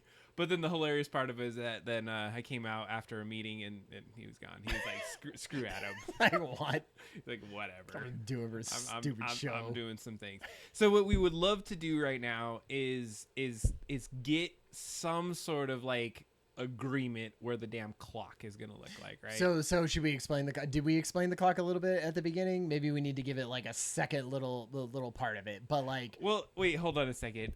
You're responding to Disturb. We have to look at the chat. And I respond to Disturb. No, because what happened was, and this is a great story, so I have to pull this out. So we're gonna get to the clock in just a second. So I told the story. I'm gonna use the restroom while you Oh, you gotta hear this one. This is too good. It's too good. Too good. I thought maybe I could. So, I talked about the link earlier in the night, and like me not pawning things off on people, but just giving them insights. So like, hey, can you help me out with this thing? So, I'm not gonna even reveal who this was, but I basically had to one of my employees like, hey, I'm a little late to the game, and you can say no. I'm giving you that option right now. But if you can bring a camera and record the event for the link, like that would be cool, because like we didn't get somebody to record the ribbon cutting. So I was like, could you do that? And I think I said it maybe twice. Like, you could say no. And so like, oh, everyone hears the boss's boss give them a request, and they just know they could say no. Here's the great part. Like 5 minutes later, I get a text that's like, oh, I have to lug this camera across campus. All I want to do is be home. And then like another minute later, oops, that was supposed to be for my wife. Amazing. I was like, holy shit. It was the most hilarious moment. I was like, he's probably mortified right now of this thing. He's going to be talking about that for the next decade. Oh my god, it's like, so good. Who accidentally like, oh man, like text it's like, I mean, it basically needed like a fuck Adam at the end of that. I was like I was like, thank could've God it been was worse. that. It could have been so much worse. And I was like, I told you you could have said no. I'm sorry. So. Oh man, so good. Oh, so I good. did. I like, and the next time I saw him, like, it's all good. It's all good, No, man. you need to have been like pissed at him. I couldn't have. I did not want somebody to go through that. It was such a great moment. So great. You so watch who great. you're texting out there. Oh man, like it feels. It's one of those like I'm having a nightmare moment, right? Where you realize that, and then you go, "Holy fuck! What did I write? What did I just write? Oh my god!" And then you're like, and there's no taking it back. And there's 3 minutes of panic, right? God. Which is what he did in between. And went, what do I write? Do I write him that like, oh my God, that was not meant for him? Do I just ignore it and be like, I'm kidding? Oh man. He probably actually texted his wife and was like, fuck, look what I did. What do I do? That's great. Oh man. Oh man, I'm sorry. I had to share that. That was an actual real moment of like getting to see behind the scenes. Thank you for making me stay for that story. All right, you go get your thing. Yeah. I'm gonna get us in Tinkercad. We're moving on with the show. We told you we had this thing Explain packed. what the clock is. The clock. All right, Ryan wants me to explain the clock. I think if you've been following the show, and we're talking about the board game, it is a critical piece. It is the final piece that is going to make this board game have the right amount of tension and the right amount of ability for us to make it fun. So we've played the board game enough. We said this a bazillion times. We got about 80% of it done where it was like, hell yeah, hella fun. But what it's missing is a little bit of that tension. And the tension is what's going to drive you to want to play the board game, go do all the things. We've augmented the rules based off the play sesh. And now we know what we need is this last component that kind of says, you have to escape on this thing. Yeah, I was all over his face. You have to escape this particular area before the clock runs out. The clock is going to tick down every turn that is taken within our game. And so what we want to do tonight is we want to go and build some version of this clock and see if we can get something so we could print it, so we could get the damn playtest. We got the instructions ready to go. We got all of the other pieces of the parts printed and designed. And the only thing we're missing is the clock. And so as we start to look at this, we need to figure out what this is going to look like. Even if it's a version of the clock that's not going to necessarily persist, we need something so that we can at least get to this play session. And we'd love to have the session within probably the next month or two. So if we don't have this done, we won't be able to print it out and have the whole nother version of the game printed so we can do some of that. So I'm going to jump into Tinkercad, which is our fun design tool to make things happen. So let's get that up on the screen here and get into it. So as you can see, we're gonna share this file probably with everyone. We're gonna make it a little bit more. This is a remix, and its original has been set to private. Yeah, there's a remix because I remixed it myself. Did you just trip, Ryan? No, I was just screwing with you. Yeah, I'm doing some design back here, and I figured I was remodeling something in my house, and there's a bunch of crap in the other room. So it may look like the same on the stream, but just a threshold away is a lot of crap. One wall away is completely So in progress. I was showing everything that we've built Cool. so far, and I just thought it was Perfect. cool just to give everyone that augment. And I was saying how important it is for us to nail this clock. So Yeah. this is the design. This is every single thing you would need to print to play the game Perfect. minus the clock. Nice. So what I need to know from you, Ryan, and this is going to help me, is does it need to be a clock? Does it need to be something that just ticks away seconds? Because in my brain, like, you're playing this game, right?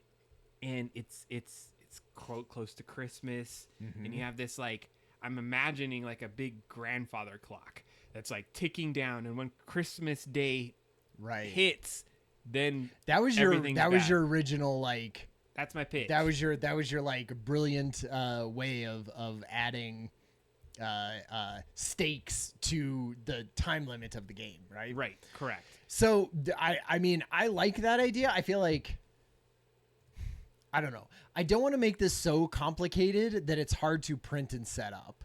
So here's the ghetto version we started with last time. Yeah. And I guess that's the thing. Like, do we what is like the shape of it? I feel like that we want, or what is sort of the maybe we want to think of like what is the sort of the feel and what it needs to do and what is like the best sort of way to do it, and then maybe a shape will sort of form around the function. Well, and so that's what I was gonna say. Is that does it need to be a clock? Maybe we start with that. Is it a clock, or is it maybe little pegs you pull out of something and you're getting down, or something that's getting pulling apart? Oh man, you just gave me an idea. It's like, what if it's a thing and like the thing is starting to disappear and you're starting to take out the pieces, and by the time the pieces are all done, there's no going back to it. To me, that's a cooler like 3D printed thing, right? Because you could print it all out and then you'd be like, oh, now I'm like building it together and doing the stuff. So in that way, it's cool. The bad thing is if you like lose one of those pieces or do something, right? Then like, you're kind of like, well, now I'm boned and now I don't want to play this maybe, right? Like we already have a ton of pieces. So that, and I'm not saying that negates what you're saying. Trying to put in the cons with the pros, right? And that's what I want to get to is like and I don't want to spend too much time. We're not going to spend all night trying to like build this clock thing, but just like as a quick proof of concept, like look how quickly we might be able to put something together with just rotating a couple of these pieces. Well, you should do it in Illustrator and then bring it into this, because you could do it in Illustrator in like 5 seconds. Do you want to do that and shoot like everything? Rotate it all, have like little pieces of it. Or we're whatever. About to see Ryan's amazing. Oh Illustrator man, and skills, this is not where my my super abilities lie. Is like, you're calling me out. I'm backpedaling already. If you haven't noticed.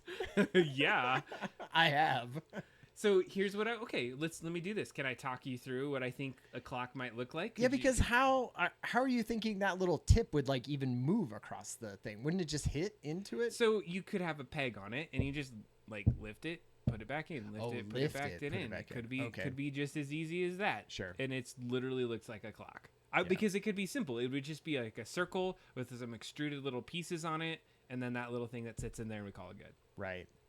We just need a concept to move. And when you were off in the restroom, I was saying, hey, can't we just get something that's a proof of concept, play with it, make sure it actually works? We need an MVP. And then MVP of the clock. Yeah. So here we go. We're gonna get an Illustrator. Totally. Oh, great. Putting you on the spot here. Right? I know, right? Why did I bring up? You said you could do this. Ryan is the guru of Illustrator. This is the right? original AI. This is I need that on a T-shirt. Yeah, I wonder if they're like thinking about that right now. I wonder. Yeah, because they're like, we probably own a bunch of stuff that says AI, right? Or URLs and all kinds of crap. You have an MVP of your clock. What's up, Mike Azul? Mike Azul in the chat. Thanks for joining us tonight. An MVP of a clock on my wall. Nice. What does that mean, though? Like, are you just trying to? I think that's his way of like he has the best jokes. Like, honestly, I enjoy being around the guy because he'll like throw out jokes all day. Love that. But good ones, not the kind that I throw out. oh, that's even better. Mine are like lame, and people look at you with like this cocked head of like, did you just say that? And okay, so what if? Yeah, and I'm just spitballing. I don't know if this is actually going to work. But like, let's say this is now a black, like basically a stroke, right? I should be able to take, what is happening? Window. So I should be able to take the stroke, right? Yeah. Stroke. Nope. Ryan used to know how to play with AI. It's like you get very used to your little setup. No, I was gonna say like, yeah, this is like vanilla, unadjusted. I was gonna say, because I need like, I need all the stuff to make it. Is it missing the hot bar up at the top? Yeah. Like, let's see. Under toolbars. Advanced. No, because it would be like, I need like properties. There we go. Stroke. And now, like, let's say we made it a dashed line. Ooh, there you go. Right. And then we just made. How many do we know? Yeah, like how many do we need? I was thinking if you did did at least 30 or 60. I mean, how do we have to count? Is that how this works? I don't know, because this is just. Let's do a quick count. Like 1, 2, 3, 4, 5, 6, 7, 8, 9, 10, 11, 12, 13, 14, 15. That might do it. So that was 15 to here. 19, 20, 21, 22, 23, 24, 25, 26, 27, 28, 29. We need one more. Yeah. And then I think it's going to 1 point up. Maybe? Wait, let's see. We were in properties, stroke. 41. I don't know. 2, 4. Okay, we have to whatever. So this is proof of concept, right? Proof of concept. Okay. So then let's say I took that. Okay. Because I would just extrude that up. Yeah. And that would be like the points that you would move it in between. And we just need a circle and a peg. Like literally we could start printing this in like 15 minutes. Exactly. So then, because now it's like, it's just those individual pieces are not actual pieces, right? We need them to be actual outlined pieces. And so we need to make this into now actual pieces, right? So I think for folks that have zero clue what we're doing is that we're working with vectors. We talked about this before, but there's so we made a circle, right? And we put a stroke around it, which means like we filled in the stroke of that. But then we were like, we want it to be dashed lines so we could have these spaces in between. And we messed with it, what the spacing was and how thick they were until we got the number that we needed, which was 30. And then we were basically like, hey, they were around a thing. It was almost just, because it could be edited and moved in and out and changed, it needed to be almost just added to the line. And now we said, we don't care about that. Flatten it and make it so that each one of these are outlined now. So they're actual little pieces as opposed to just visuals added to a line. And so now we could save this. And we'll just save it to the desktop. SVG. Do it as an SVG. So normally it would save as a .ai, but we're going to save it in SVG, which is like a smaller size. Call it like a dash or something like that. So Lcock. Clock.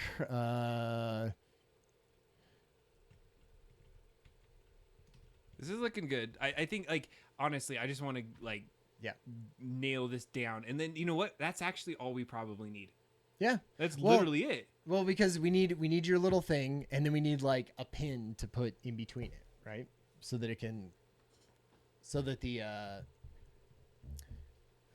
what was I gonna say? Yeah, you know what? As we've been building clocks, we got to see the one that is over there. This is a record that we've been talking about in the chat. Cool, Disturbed. That's in your house. This is your that's clock. in his house. That's in his house. That looks sweet. Love that. Cool. It cut out of a real record, I assume. Yeah, no, it looks good. All right, so we got the clock. We're building clocks, and so as we start to build this out, I think what we're gonna do is we're gonna be able to have some cool designs on that, because I was like thinking like this is a Christmas clock, or not Christmassy kind of themed game. So here, cool. We don't even have to mess with these little red ones. Dashes. Honestly, if I'm sure there's somebody that will eventually go and look and say like that was 31 dashes or something like that. I'm sure that's we'll have to count them for the actual thing that we print out. We will do that, but we need. Oh crap! Is it the right SVG? It wasn't. Let's see. Oh, there it is. Clock prototype. Cool. Let's import. So now we're gonna take a completely flat design, and we're importing it into Tinkercad. I really have actually been enjoying Tinkercad a lot more, because they've added some new tools to it that it starts to make it a little bit better. So we've got our clock in there, big, which is great. And then we'll just size that down a little bit. Yeah, that was a good call on you, Ryan. I'm glad you were able to show up and and like actually do the thing. You're like, man. Yeah, could you imagine like fussing around with that for 30 of them? And they wouldn't look and it would look like crap, right? Because terrible. They'd be all like jank. Okay, let's see here. Crap. The hard part now is to grab it so that I'm not like bastardizing it. Okay, there we go. Right. Can't. No squashing, no stretching. That's right. And then we gotta stretch it out a little bit. So, actually, we may not even need to do that. Okay, then we're gonna take both of these and we're gonna align them. Yeah, that makes sense. Align. Dang, look at that. Looks Good great. job. And then this, I don't like the janky edges of that cylinder. So let's see here. Like smooth it out. Smooth out the sides. Man. Oh, it's a little floaty. It is definitely floaty. So you know what I'm gonna do is I'm gonna actually do this. I'm gonna pull it into itself a little bit. Yeah. Probably pull it up a little bit. That looks great. Nice. Okay, and then we need a little hole in the middle. Right in the middle. So we'll do that. Probably a little big. Actually, I'm gonna take that. You have to. So it just has a default size. So what is it? 20. So let's do it by 5. 5 is a good one. I was thinking the same thing. 5.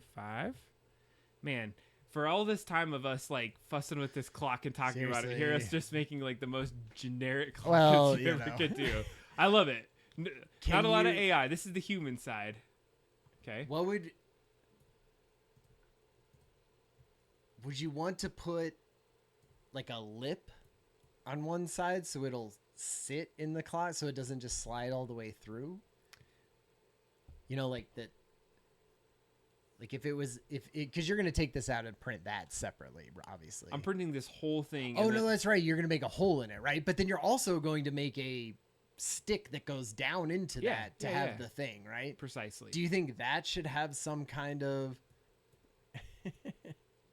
Oh, I missed it. Dang, I did something. Anyway, like to be able to keep it in there, or do we care? I guess Yeah, it's just no, gonna it's just gonna slide up and It's down. gonna slide in there, and you just have to lift it, move it, slide Okay. it back down. Yeah, like, yeah, I guess that's true. from like an MVP standpoint, I think like Yeah. that's gonna be Because you wouldn't be able to get it in unless the stick and the Won't be piece able to were get two- it in. were It'll two be- pieces. it'll Man, just- apparently they're do just the- flowing out of me tonight. Yeah, they are flowing. Oh man, everything you But say. I'm not gonna You're not keep gonna talking to you. You're like I'm done. I'm done. I'm with getting this more guy." whiskey. You are. No, I'm good. I know. All right. Why Oh, don't you why just don't you use gra- you had a thing from I the last kinda one. accidentally deleted it. All right. It was something that I should have thought of, and I didn't do. All right, we just gonna have like a stick, basically, or a pointer. Yeah, that's what I guess I'm trying to create right now. So we'll get a little pointer, and we're close. So this needs to go 90 degrees, which is good. And the reason I did 90 is I could pull this out. Oh yeah, okay. Push this in. We have our clock dial. And the thing is, I want it to be long enough that it goes just enough through there, right? Yeah, so that it holds it in case you like bump the board. I just love how fast you could prototype crap in this. I gotta be honest, like that's the fun part of this is that you could do that. Let's see how thick this clock is. How thick is it? Right let's check let's check the stats on how thick this is. What is 3? I don't even 3 millimeters. Yeah. That feels like too small. What? Maybe I don't know how big 3 millimeters is, but isn't that No, pretty? I think this will be perfect Yeah. for a 'Cause prototype. Well, okay. And if we want to see like what it looks like, if we can potentially do that by the Yeah. end of the evening. That's true.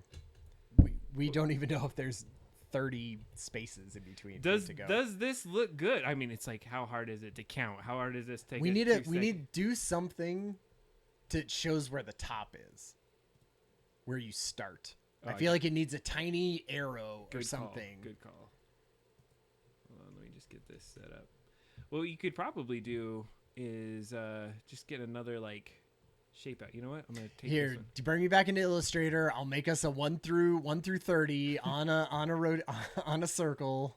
What we'll do is we'll Extract that in. create this little guy right here, and there's your starting point ish. Yeah, don't make it. Oh well, I guess it's fine. Whatever. Right? Is that good enough? Sure. You're like whatever. I don't give a shit. Anymore. Well, no, I mean it's like any of those things are fine, right? For the prototype, I feel like that looks good. Just pull it out a little bit. Yeah, there's your starting point. Actually, I think this came out pretty good for a quick clock. But there's a couple other ways that we might be able to do clocks. There's like a couple other innovative versions of this that I've seen in the past. Yeah, exactly. Disturbed. Type on path. Type on path. We do the exact same thing, except you click on it with type on path tool, and you count out 1 to 30, and it would go around the entire path, and you would just adjust the. I thought you were joking. No, like no, that no. was Adjust. We would just adjust the kerning in between each word until you get it 1 through 30 that lines up with that exact thing, because you have the other one in Illustrator, right? And then you would just do that exact same thing, flatten it, Nobody expand knows what it, you nerds are talking about. expand it, Jeez. and then throw it back. Save it as an SVG and throw it back into here. It'd be the exact same thing, and then you just 3D print that same thing. What are y'all talking about? It's that's what's sweet about the 3D printer just being right here, because then you're like, I could make that in Illustrator in 5 minutes, and then you're like, that thing could just be printing and be a real thing in an hour after that. Well, that's, I think, the cool part about our workflow is that we've been so used to it. Look at this. That's actually pretty damn good. I think the only thing is I want to adjust the tolerance of this. So it's like 4. Slightly less, right? Do you want it slightly? I think 4 is good. Because the middle is 5 and that one's 4? Yep. Okay. Yep. Just enough to lift it and kind of put it out. I mean, it's a prototype. We're good to go. So then that's it. You got to center that on there though. If it's not centered on this thing, yeah. I gotcha. Because that's gonna be every time you move it around, it's gonna be like slightly more off kilter. There we go. This is. Are we? The only thing is this. A tree with lights going out as a countdown would be very cool. Oh, to start with saying. So that's that's stretch goals for this. That's good. That would All right. be fun. I think we nailed our goal. Perfect. It's 9:30, and that was half an hour. That was fast to be able to create this. So we have a potential clock that we're gonna go and print. So I'm gonna. Oh, that was Mike Azul. Mike Azul suggested Christmas tree with lights flickering out. That goes with your original concept you were saying of trying to make it like a centerpiece, having lights and other things having a whole thing in it. All right, we're gonna do the clock. We're saving that guy. We're gonna print this sucker out. This is what's fun about it. We can jump right into print zone. Yeah, it's gonna be a clear clock, which I don't think is gonna be a problem. Yeah, I mean, prototype. We'll spray paint it if we want. Yeah, thematics. Hey, did you censor yourself or did we censor that? I think it would have showed if it got censored. It did. I think he self-censored. Oh, maybe not. I don't know. Maybe we have some censoring tools. Click on there. Oh. Yeah. Okay. He's self-censored. Thank you. He's a family man. He understands the importance. Sometimes it's funnier to to have the censored, to have the beeped version than it is the full version. All right, so what did we say just a minute ago? How damn quick this is. We were in Illustrator, and you were. We were in Illustrator 8 minutes ago. We were in Tinkercad 2 minutes ago. And now we have a clock that we're about to go print onto this 3D printer. Boing. There is our clock, which actually looks pretty decent. Totally. Seems like that looks good. Anybody have any thoughts on that? Are we gonna do it 2 colors, or you don't? In this case, I think eventually yes. Eventually yes, it would be part of the thing that you pulled out. In this case, we're not gonna do that. So prepare. How long do you think it's gonna take to print this? Oh shit! How big is it? 2 hours. You already. It's 2 hours. Blew the. Oh, okay. All right, let's put that on the card. Well, we'll be able to start seeing it come out. Yeah. It's just nice. I feel like comforted when there's a 3D print going on behind me. So we'll call this. I said BG for board game. Okay. We'll call this Clock MVP. And we're off to the races. So we're gonna get that on the 3D printer. I did not disturb Shifty. Thank you. It's already warmed up, right? We're not gonna hear that horrible noise. Yeah, I already warmed it up. Nice.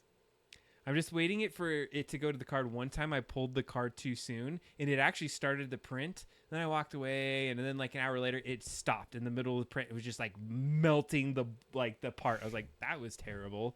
So before I pull this card out, you really give it a second. Horrible noises just when the 3D printer is going from completely off to completely on. It does some kind of terrible fan something, or I don't know exactly what it's doing. But Yeah, I don't know what it is. It's like the it's just fan makes a annoying. noise. It's just annoying on stream for sure. In real life, you're just like whatever. You block it out after a minute, but something about being on stream. You said we're doing clear. Clear. Print? We got a clear print. Wait, Clear hold on. talk. Let's see if the GoPro is working. Of Nope. course it's not. Of course I have to reboot it. This ghetto studio that we're in. You know, more things work than don't work though, so I feel like you should feel proud. It is held together with baling wire and duct tape. I mean, we gotta be a little true to that. All right. So I feel like once we have this, right, and we have a little bit more of the instructions added, we'll probably do one more show where we have where we do, you know, finishing up the board game, figuring out exactly how we're going to plan it or do the playthrough. And we're also going to talk a little bit about what's next coming up in a little bit. So stay tuned for that, because the brand new project. How long has this project been going on, Adam? Do you know? January. I think it was like the last week of January is when we started it. Wow. So what is that? 7 months? 8 months? Well, because the end of January, right? But it's the end of August. And it's the end of August, so 1 to 8, right? Sure. Yeah. So we're gonna do. Yeah, I know, right? Halo foosball toppers. Well, so and we had talked about a little bit about this thing is we talked a little bit about like what we wanted to include and why we stuck with AI board game for 7 months, and the reason is because it incorporated so many cool different things that we were interested in, right? Which was 3D printing, which was AI, you know, text to image generation, you know, visual generation, and the large language model stuff of ChatGPT. It incorporated all of that stuff into it. And so I think if when we're going to choose a board game, or not a board game, a next project after the board game, probably going to choose something that like tries to incorporate all of that kind of stuff into it, which has been hard. We did some brainstorming about it. We have a few ideas. So you said, okay, so we should. Are we at that point where we can talk some of those ideas? Because I think it's a good point to talk through some of them. So last week, Ryan and I sat down, and I love this because like we'll sit down because we want to put on a good show for y'all, and we want to talk through things. And the funny thing is, we do this regardless if we were streaming or not. This is just our life. We enjoy creative projects, DIY, all the things that we're doing. But we started to say, let's get serious about what the heck our next project might look like, right? Yeah. Well, and you know, we want to incorporate all those things. We want to be able to like do some research on it and sort of figure it out. So we came up with, you know, what, 6 6 things that are possibilities, and we wanted to talk through them because we talked through them a little bit right? And then we were like, well, should we just keep it at that and then just tell people what the next thing is? And I was like, well, and you and I both sort of came to the conclusion that it was like, hey, let's just share that with everyone, and then we can get suggestions from all of you, and maybe we'll use those suggestions, maybe not. Like Adam and I have to be excited about it for it to be like a fun thing. But we want to get suggestions from you, and I gotta share the suggestions basically that I got from my family. That's what I'm most excited about. But I don't know if this like if it explain. I don't know if we should show this. Probably not. Yeah, probably not. But what I'm scrolling through, as you can't see, is the planning show. How many pages is this right now? We have 9 pages of notes and discussion and things that we're doing, and we really think it's fun to do this kind of thing. But yeah. I am going to show is I'm going to scroll down, and I think we could show at least this. I think you should make the font really big, and you should do them one at a time and show them. All right. So that you can't just see all of them at once. I think we should go through them one by one, starting at the bottom. At the bottom, huh? Yeah. Oh my God! I just zoomed it in really, really far. It is single spaced, my friend, with bullet points though. Bullet points. Adam's an academic. Of course, it's single spaced. All right, here we go. So First one is. Oh no! Wait. Where are we going? Okay, we can't get it all in one, so Yeah, you're it's getting fine. some version of it. So first one was we wanted to build something for the background of the show, right? Yeah, that's right. Okay, so we did. You took it from top to bottom. Okay, so anyway, I was thinking, have you seen these things? They are on the internet, right? And they're basically sort of boxes, and they have a bunch of LED lights and a bunch of cool stuff, and you basically program it probably through an app or a website or something like that, and it'll have like all the baseball scores. That's how it sells it to me, because I'm a Mariners fan. I've been watching baseball and stuff like that and into it, and so it knows that, so it's trying to sell me this.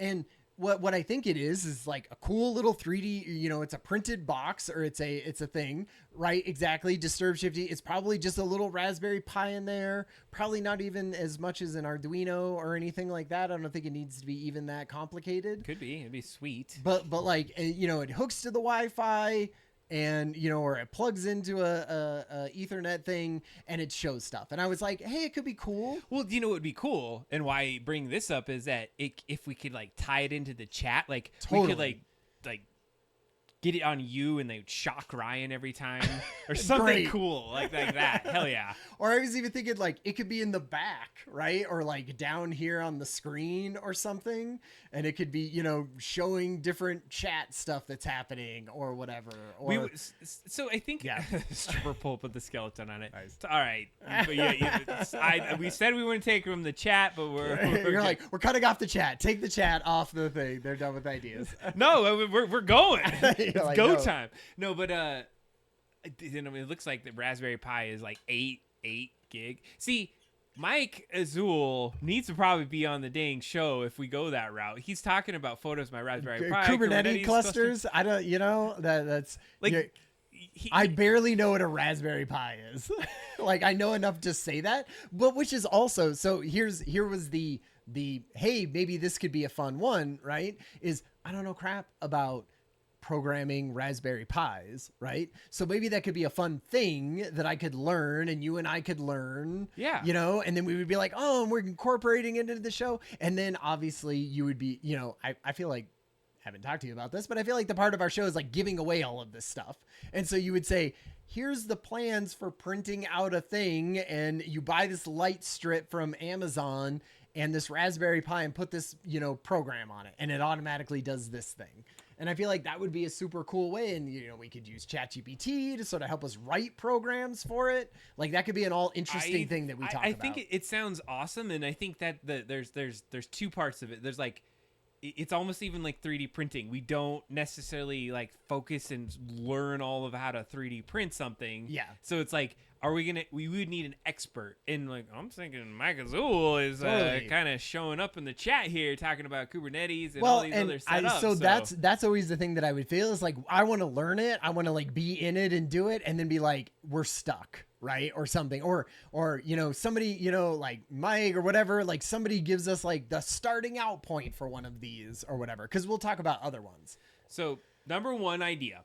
Okay. Possible. That was the first one. That was the first one. Projects would be cool. Give us some insights. I think that would be fun. I like shocking you, to be honest with you. you. Or yeah, exactly. It could be something like that too. Something that interacts with the chat or whatever. It does things in real life, I love watching us fail at it, like shocking it. Like the time that I freaking totally tanked the stream. I don't know if you ever remember that. I did a solo stream, and I was showing how to like do my glasses, and I turned on the heating, and I totally blew the power to my house. Oh man. So I was like, there was a lot of guys, shit going. this is gonna be, and I had followers, everyone was there, and it was all and I was in a dark room, and I was like, oh shit, that's a lot had of to rebooting. reboot everything and put it 20 off. minutes later you're like, up, barely right? like one person came in, and so like it was a total good fail. That was a good one. Okay, let's do Kiwi Crate. So Kiwi Crate. Actually, you should go back there and show what the hell a Kiwi Crate is. So Ryan's gonna have a little demo on a Kiwi Crate. We have like things. You should just show people your address on there. Now you know your address. Doxing me. Just dox that guy. All right, Ryan's gonna open something. I'm cutting you over to the workbench. You ready for it? Sure. All right, Ryan's on the workbench. So he's opening something. What it's called a Kiwi Crate. You're gonna have to turn the microphone back on up there if you're gonna talk about it. That's right. Okay. So this is a Kiwi Crate. I'm just going to cover that up. But like, so what this this is a thing that my kids get. And this one, they get it once a month. One kid gets it once a month. And they're these little boxes. Then this one is making a perpetual calendar. And so what it is like, it's a fun little thing. It's sort of like not like a Lego set necessarily, but at least something where, ooh, the printer is going. It heard me. It did. Let's. Oh, we have a perfect. problem. Okay. We need to do that. So Wait, take a here. quick 3D print. Can I? Not with that one. Not with this one. I wasn't fast enough. Adam had to get it for it. We're good. Wait, we may need to adjust. Some baby step. Oh, you remember that? This is the only 3D printing lingo that I know, really. It's probably a ghetto one too, baby step. I didn't even know it's called a baby step. No, because it says that on the screen when you touch it, right? Yeah, give it a second to. It's a poop nozzle. Yeah, there we go. All right, it's going. All right, we got. Does it look acceptable? Yeah, we're gonna see how big this clock is gonna be. It's a big clock. Wow. Yeah, if I had a nickel. It's a family show. Uh-oh. Oh no! Wait. No, it's good. It's good. Is that what it was supposed to do? Yeah, it went over to make her a little dial. Oh man! And so it doesn't even finish the curve. Because it wasn't. It's lower than that or something. It wasn't touching the curve initially. So Interesting. I think we're good to go. Okay. It looks way like it has a little bit of strings there, but all that stuff's gonna cut off. Yeah. It'll all come right, out in the back to wash. the Kiwi crate. Okay, Right. so here's what I was thinking. Like, these are neat, right? It basically, you get all these pieces. It's sort of like you're building a little project. You know, it has stuff like cool, 3D printed, like plasticky things that go into cutout pieces, right? And it has like a fun little instruction booklet that has you go through all of this, and to me, it seems like, hey, that could be a fun thing. Let's say we wanted to build something like this, right? That like a little instruction manual. Yeah, so like we could have a project that would have pieces to it, right? And it could have, 3D printed little like sections that you put in, and a whole like ChatGPT done, and we would create the little instruction book, and maybe it's something that like we are like, or we want to promote or something. Something what around. Would it be like? Yeah, what would you think like? So either something maybe useful, right, that you would like build and put together, or something that we thought would like help people get more towards what we think is like a fun and interesting part of the hobby, right? So maybe it's their first 3D printed thing, and it sort of helps you figure out how to do tolerances or something, right? What about a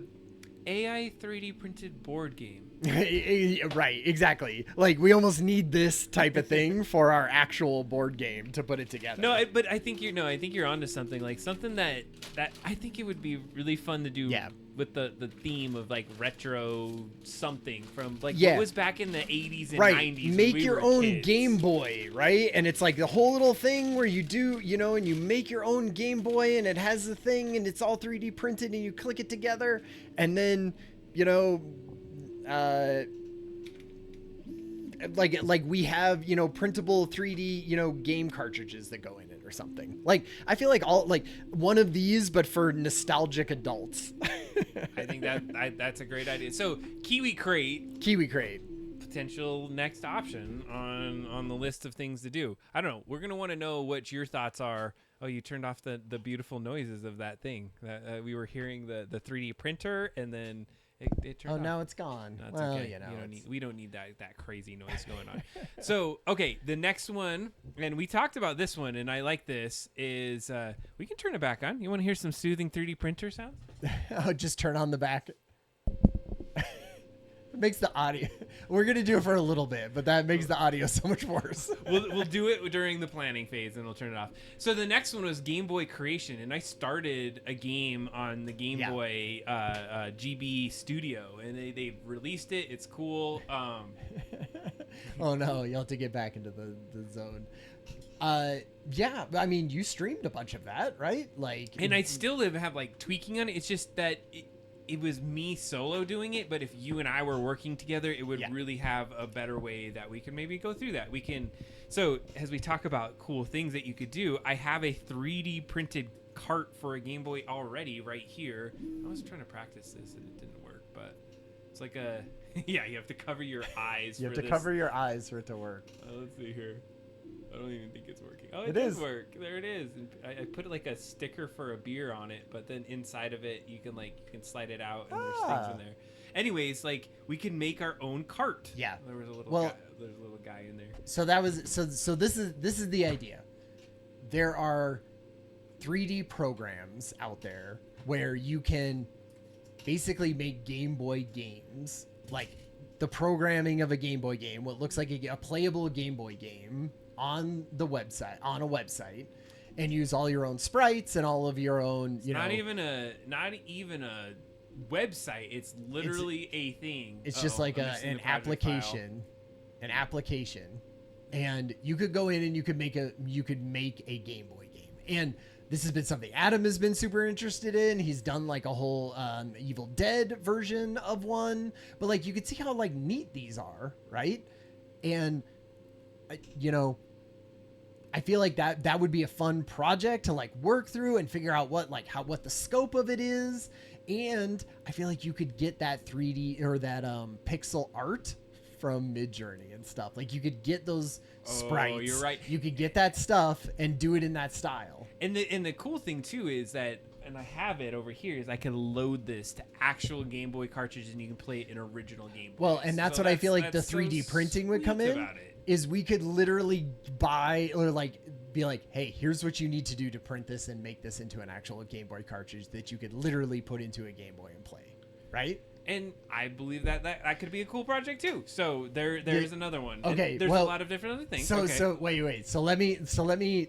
This was the moment of my family. Oh, okay. Because here's where I want to put a preface on maybe all of the ideas and say an overarching idea for no matter what project we pick. To me, it feels like we choose a topic that it is because we don't know what the topic is now. We don't know, hey, what is this Kiwi Crate? What is this, Game Boy game? What is this anything, right? Like we're sort of choosing the platform or kind of the overall thing. But what the content I feel should be is something that is happening in about 6 months from now. That's an event that we build up to and we create this game for. And then when the event happens, we sort of have a cool Game Boy game that goes with it, and we could be like, hey, now it's like people are talking about it and people are doing things. An idea for this, and this isn't in 6 months, but like the Summer Olympics is this year, right? And so let's say that was an event that was happening in a certain amount of time in between, and we would be like, hey, instead of just doing a random IP or whatever we want to do, we create something up until then, and then we release it right beforehand when the hype is the biggest, and we try to be like, hey, check out our thing that is free and cool to download and whatever, right? Okay. I like the idea. I like the concept. So this is what's in 6 months. Exactly. Is the question. Exactly. This is what I was doing. I was going, what's about in 6 months, right? What's in 6 months? It's a spring of 2024, basically, is what we're talking about. Okay. And so I was like, well, what's happening in the spring of 24? There's jack shit coming out for movies and TV because all the writers are on strike, all the actors are on strike. Like nobody knows when any of that. So I wouldn't want to build up to the next Spider-Man movie and then have that not come out, right? Right. So then I was like, what about sports things? And there's like a cricket, cricket. I've been more involved in cricket because I work for a New Zealand. I work for a New Zealand company, and there's a New Zealand company in India, like part of it, and they're all super into cricket. And the very first cricket, like anything ever, of finals or whatever, is coming to America for the first time. So I was like, that could be interesting, right? This is not anything that got my family excited. Do you want to hear what got my family excited? I want to hear it. Of the idea. Okay, lay it on us.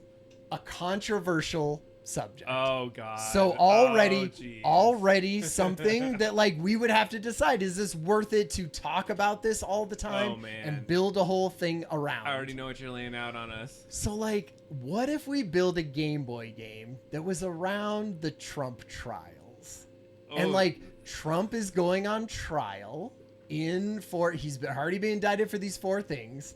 And he's coming out and he's on trial in the spring for a bunch of those. Okay. And so this is where my family thought like how hilarious a Game Boy game would be, of like Trump running around and collecting like,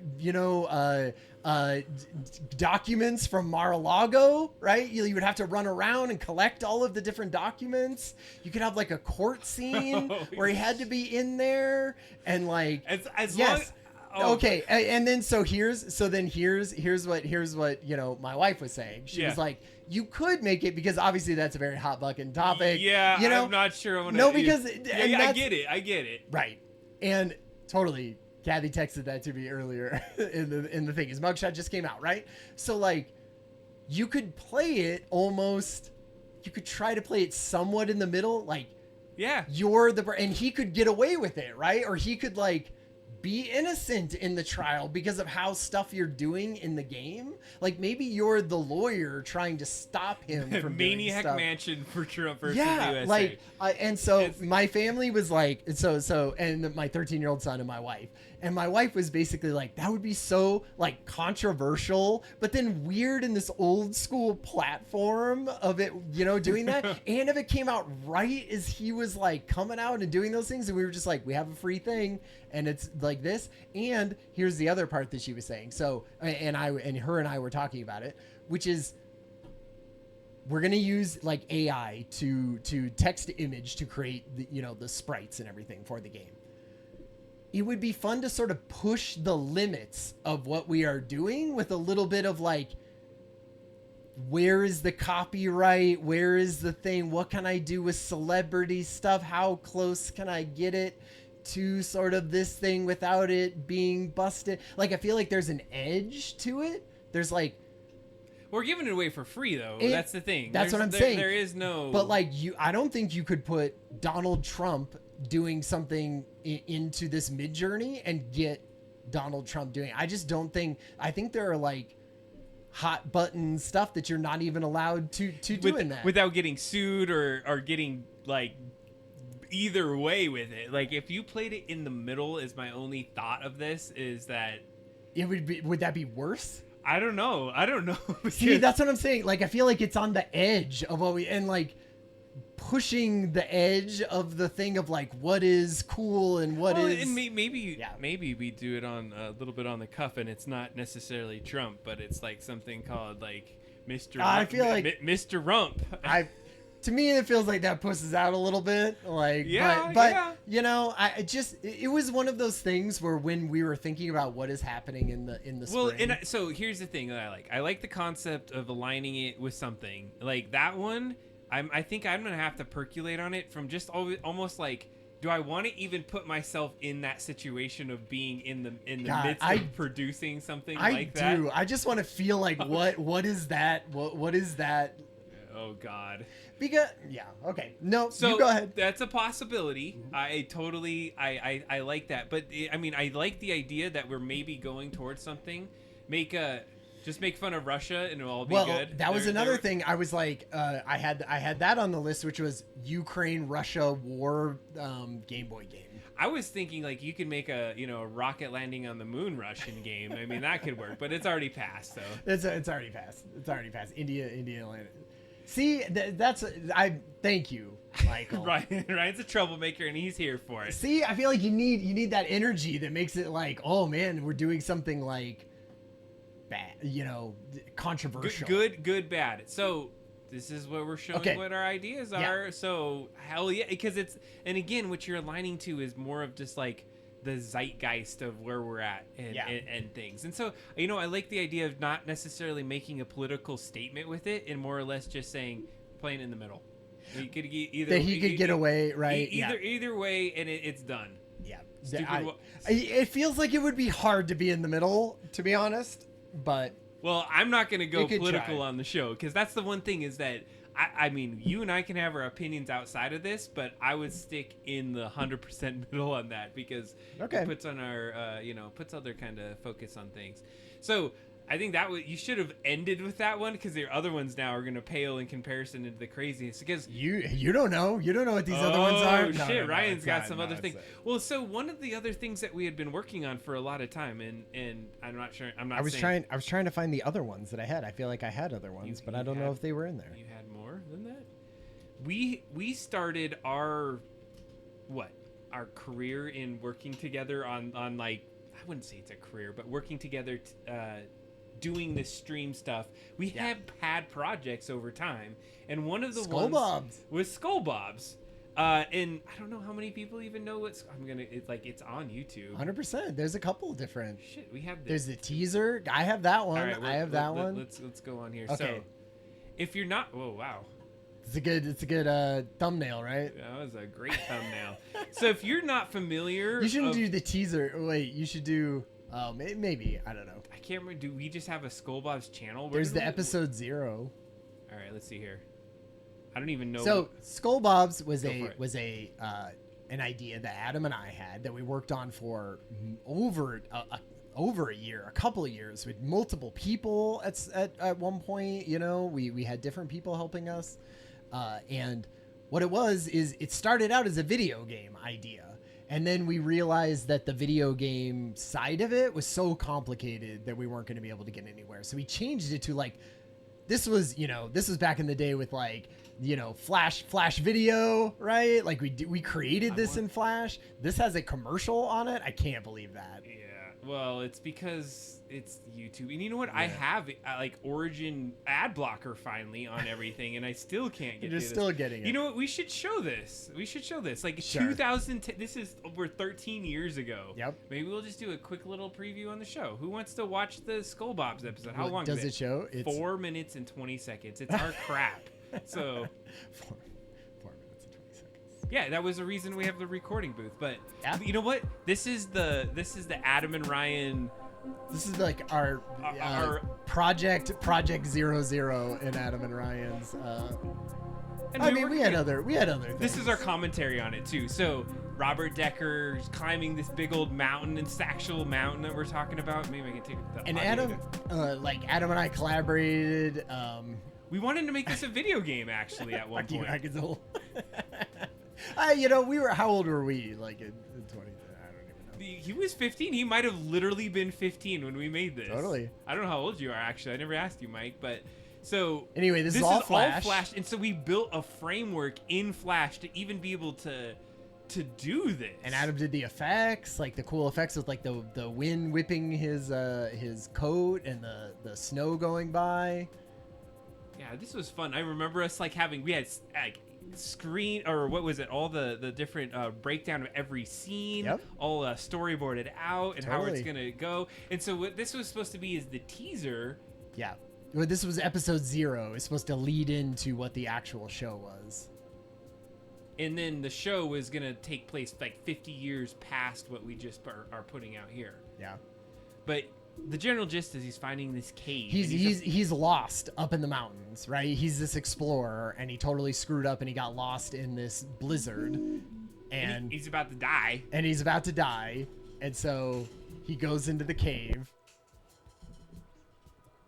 I always thought there should be like a snowflake or something. Yeah, I mean, it needed a bunch of little touches. Like this whole part is not necessarily all that great.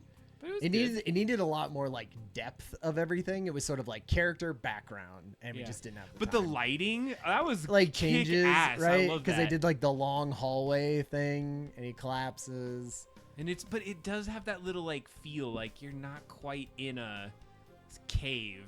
Yeah. So we have this nice little skull, which is a huge part of it. I have a giant sign of Skull Bobs above my desk. I like it had the little things coming out of the end of it. And the beer. And of course, because it had to do with beer. Because we were, of course, at the age of thinking about drinking beer. Totally. Yeah, so this is going to be the next thing that we talk about. Because it is our own IP. It's pretty sick. Yeah. so the idea is, and like we have these projects, and like we never promote it. The reflection in the eye, Yeah. like that was good, Right? Jesus, we had a lot of. I remember we were like, we're gonna make a video game. We're like, oh crap, we don't know how to Too make hard. a video game. Then the whoever we weren't able to do it because Jesse. Yeah, We had Jesse. Jesse was and he doing well, totally, but he was in school for it, right? He didn't have but time. like to go the full way. Totally. But this is the money shot here. This is the money shot. I have a poster of this. I in literally Adam. hung this poster today in my new office. Woo! This shot. Whoa. He was in a rocket ship the whole time. Oh, my man, gosh. it wasn't a Oh! cave. It wasn't a cave. It was a rocket. Yeah, everything that I draw just ends up looking like me. That is true. I love this part. This is my favorite part. He's just like, Fuck it. whatever. Whatever. I'm done. I'm out of it. My kids, I've showed my kids this, and they've asked about skull logs. That's what I'm saying. Like 13 years later, like this gives me like, I don't know. There's something about it. Like I understand the controversy piece, but this one's cool because now we have some more tools to move that forward. So that one. That one was pretty cool, Right? And I'm glad we got to like showcase it on the show. We didn't put Skull Bobs in the show notes that we would show that. Totally. And James Donnelly on the music. Yeah. I mean, it was great. It was great music that went with it. We've had lots of compliments on it. Look at that fun 3D thing. Yeah, for this Skull is Bobs. before like That is the sign that literally I have above my desk. we really put copyright on there a lot, Yeah, didn't you we? know, Like hey, we were gonna whatever. sue people. Yeah. So. So I don't know. That's the thought. Right. Like, do you Okay, do so it that's- one way or another? So I that don't was know. that was another thing on the list, right? Is like you could take Skull Bobs and you could redo it as like, you know, my parents, who I talked to about the show, of course, had an idea, and they were like, what if it was just AI generated images and you did it sort of as like a comic book or a like animated video that had sort of like images floating past it, right? Because you could do like foregrounds and backgrounds, and you could have those and then cut them out, and then the whole thing, like, you know how they do beginnings of like video game cutscenes when they don't want to animate a whole like 3D thing. Sure. They sort of do dramatic shots with like, you know, pushes in of the camera and this part going out and this part fading back. Like you could do all of that, and that's true. Oh. Bullet got that was Adam and I's first collab. That is true. We have a whole nother movie that we created. I need to put that on YouTube, but I think we have Yeah, some like, copyrighted stuff. Mike Azul, skullbobs.com, taking it. He's sniping our URL out from underneath us. Did He's like, $1 million bucks. I think did I release it? I probably released it. I I'm probably sure, don't even I'm have it sure. anymore. We had it for we a had minute. it for a while. But here I wanted to go to this because I actually don't remember this. So that whole thing you just saw was all teaser, no discussion, nothing happening. Yeah, that is behind the not scenes. what the actual show was going to be about. That was sort of like the precursor of where the skull came into our actual main character's life. So here, And it's Adam. Come on down to Skull Bob's deliciously mediocre homebrew beer that tastes exceptionally cold. Don't forget to stop in for Ladies' Night, where we promise this time there will be ladies. Plus, we're now health code compliant. Alright, so the new commercial's been running a few weeks. What'd you think, Skull Bob? Yeah, I know it's pretty terrible, but you really can't argue with the results. Look at the place. It's packed. Right, Roby. You're like a bona fide marketing guru. that was bottled after.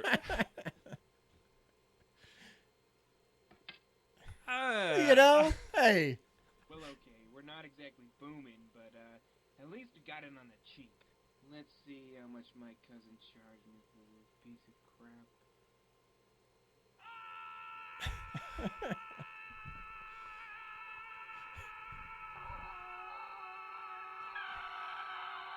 Oh yeah, I love the drinking. That was the teaser. That was it. All right, so I mean, there is history there. I Right. love the fact that we worked on this crap. It's like we have some opportunities. So. And so maybe we don't have to show it right now. Maybe put it in the Discord for people who want to do it. There is a animatic of the first episode, Oh, which yeah, is that not was a teaser. mouths or not anything. Maybe we'll put that in the chat. So anyway, another idea is we bring Skull Bobs back, right? I would say the pros of bringing Skull Bobs back would be we already have a bunch of stuff drawn. Now, it all looks very 2010, right? Absolutely. So That was it like, what was it was of its time. It was definitely. And so I feel like it all has to be redone, but we have sort of like a world and a like loose sort of structure and story storyline all the way to Yeah. like the end. No, I don't think it was the end, but it was like the first couple of episodes. We had the first series beat down. Like it was up to 6 episodes, and I specifically remember how we would end it. Yeah. And then we could have said, all right, we were done there, or we would be able to continue on. So, Well, and so that was a good one. part of me goes, man, I would love to figure out like I love those videos, and they seem so simple where you're just like sort of doing those pushes and have dramatic like talking and stuff like they do. Like I would love to study those and be like, how could we Okay. get into AI, build those mid-journey those things, cut them out, right? Sure. And then layer them on top of each other so it looks badass, and then animate that in Premiere or whatever that is, or After Effects probably, and do the camera movements and do the stuff, and then have ChatGPT come up with what is the narration that we do. And then another fun part of like doing that whole thing is like you have this fat friggin' studio where we could record voices for it, and we could be like, hey, who's in the chat, who wants to come in and do a voice? We have this whole section where, you know, the pregnant wife comes in, who wants to play that character and stuff, and we could like come in and they could record voices and do things, that we could build it into that.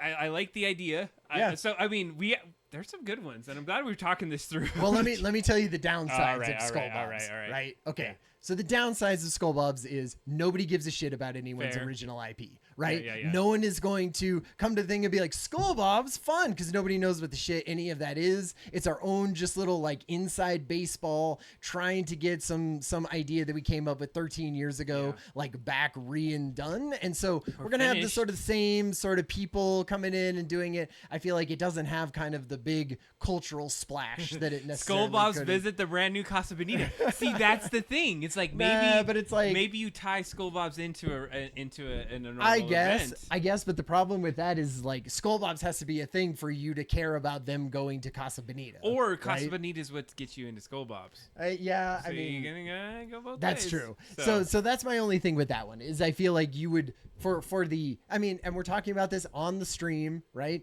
This is a thing that we're trying to do to be like a fun project that Adam and I want to work on, but also building up the show, right? And having people watch the show and subscribe to the show and things like that, right? Like that has to be part of the calculation too. Well, and that's the thing. Like I would say, the prior idea has as maybe the negative effects if you start going in that and you build something super controversial. I mean, we know who we are. We have all these other things. We really want to go down that path. Yeah. And does that make us, you know, does that taint the show as much as it might show the show? My only thing too with the idea of the controversial, you know, topic is some of the fun might be kind of, how do you, because no one's, you know, we don't have a massive following right now. Yeah. Right. And so the things that we're doing are sort of like not in the public. So no one's going to come and dox us, right? Because of the things that you're doing right now. So then you could sort of figure out like, how do we make it so that it seems interesting and funny to both sides, right? Like, so that it isn't just a dunking on Donald Trump, yeah, right? Well, it's like that it is like a funny thing that could be like a Saturday Night Live skit, right? That could be bad on both sides or doing something, right? Like finding what that fun angle is that would make it fun and interesting, and people of anyone would play it and want to try it just for, you know, the novelty of that being part of the thing, and not necessarily because they were left or right wing. I think that this is where we're gonna have to go, and we're gonna have this conversation. So I think we've spent like a copious amount of time. It's 10:10 at this point. Yep. I think the last other idea, I mean, of course, I think we're going to revisit the board game concept, but not next. Like maybe down the line again, because actually I really had a great time building a board game. Me too. And I feel like there's tons of different board games, right? There's tons of different styles of board games. We could pick a completely different style and try that one, but not back to back. But and then the other one that you talked about, and it obviously not for you for this year, is to get some sort of like project done to enter it into a gallery. Like so State Fair was an example. Yeah. Like So I think what I think would be fun about that is, right, is what could we do that would be interesting for just literally the sake of like fine art meshed with large language models and a text to images, and we could build the whole thing and have it like 3D printed, and we'd only have to do one, right? Because it's a crazy art piece that we conceptualize on the show. It incorporates all this different stuff. It could incorporate all or none of any of these things that we've been talking about. It could have Raspberry Pis in it, and screens, and 3D printed things, and lights, and images flashing up, or interactivity, or any of that stuff. It could be some Meow Wolf whatever. And then that I think would be really interesting. And then we'd be like, okay, we try to get it into the most like prestigious thing that we could. Well, see, that would be the fun thing. Yeah. And like, because I feel like that's the videos. second half, right? Is like we build this crazy thing and we're like, we're not going to stop until we get it into a place that like so that we could sell it for $50,000 and give it to charity.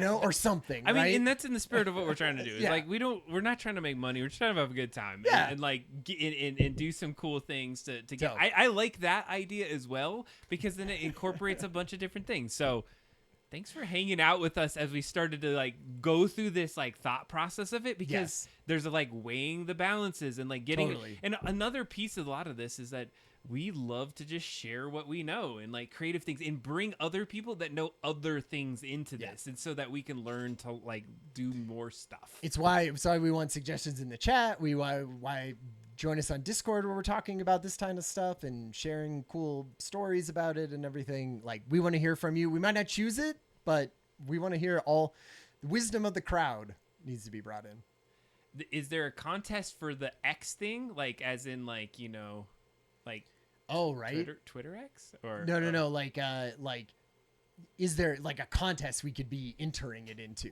right? Well, and that's the thing too. I think that'd be cool. There's a lot of other ways that we don't have to go so big, but we can have like one that's like, hey, there is this contest, and like let's hit for it and let's go for that. But the cool thing is, at first when I started thinking about like, man, how do you follow up, this fun board game that we've been doing for 8 months or 7 months? Yeah. Is that we wanted to maybe take a beat where we could do something, maybe a little like small project. We do that over the next, a couple months, and we'll then jump back into things. We like to diversify a little bit of this and just say, hey, here's some cool things we've learned over the time. And if you want to be able to leverage how to do an AI thing, Ryan might be able to show a little bit of that. Like tonight we saw just some basics of how you can take something from AI or not even an Illustrator. Maybe there's a different vector program that you can create an SVG and be 3D printing something quick, because it feels really unapproachable. So I think it would be fun. Yeah, we could do something with Elon too. Make the new Tesla. I think one of the big things is, no matter what we're choosing, a larger thing of it is like, hey, is it topical or is it not topical, right? Mm-hmm. Like, and so you can then choose from those and then be like, how does that fit into? So I want to think about it, right? Like, I feel like we brought up a bunch of cool things on this. I want to hear from the chat. Like, maybe next week we talk about how we've narrowed it down to a couple or something. I think we're going to continue this conversation, because as we start to sunset the board game and really get it out there, because definitely want it for the holiday season. We got some of those things on the website. We got a place to launch it now. Totally. So I think we're getting up and ready to prepare. So thanks for being with us to the Hangout up to this point. Yeah. What we wanted to, I think, do for a little bit of the time, I don't know if you had any other things that you wanted to jump into. Let's take a quick peek at where we're at with our clock. Yeah. Which, it's coming along pretty good. I like that. Let's get to that angle. Oh, that's always a nice one. Let's see. It's so mesmerizing. I've sat here sometimes just like chilling. Yeah, deep dives in Illustrator and 3D printing, like, and that's the kind of thing we need to hear and kind of get some other people out there that may want to see some more of this stuff. We feel like we have enough insights that I've watched some bad streams that do similar things to us, that have way more people that are like asking questions, and we're not here to like get a bunch of followers just for the sake of that, but we want to be able to share some of these things that we've been learning over time, which has been fun. And I think that's the part of it that's good. And just like Mike Azul was saying, like, that he just shared around, tell us what is interesting and things that you would want to see on the show. because we will lean in harder to them then. And I love the idea he had, like, you know, diving more into those things and having that maybe like a larger piece of the show or something that happens every show. All of the ideas that we had, I feel like, are things that we're going to be learning and trialing and messing with on the show. So just maybe even making that part longer. I agree. Yeah. Great point to this. Tonight, we're going to do a little something different that we kind of like land the show with, because I was talking to my son and I was like, hey, we got some YouTube shorts out there. You're not That's a right. stream. Oh, thank you. We really appreciate that. No, we've been having so much fun to be able to hang out with y'all. And Ryan and I talk about this all the time.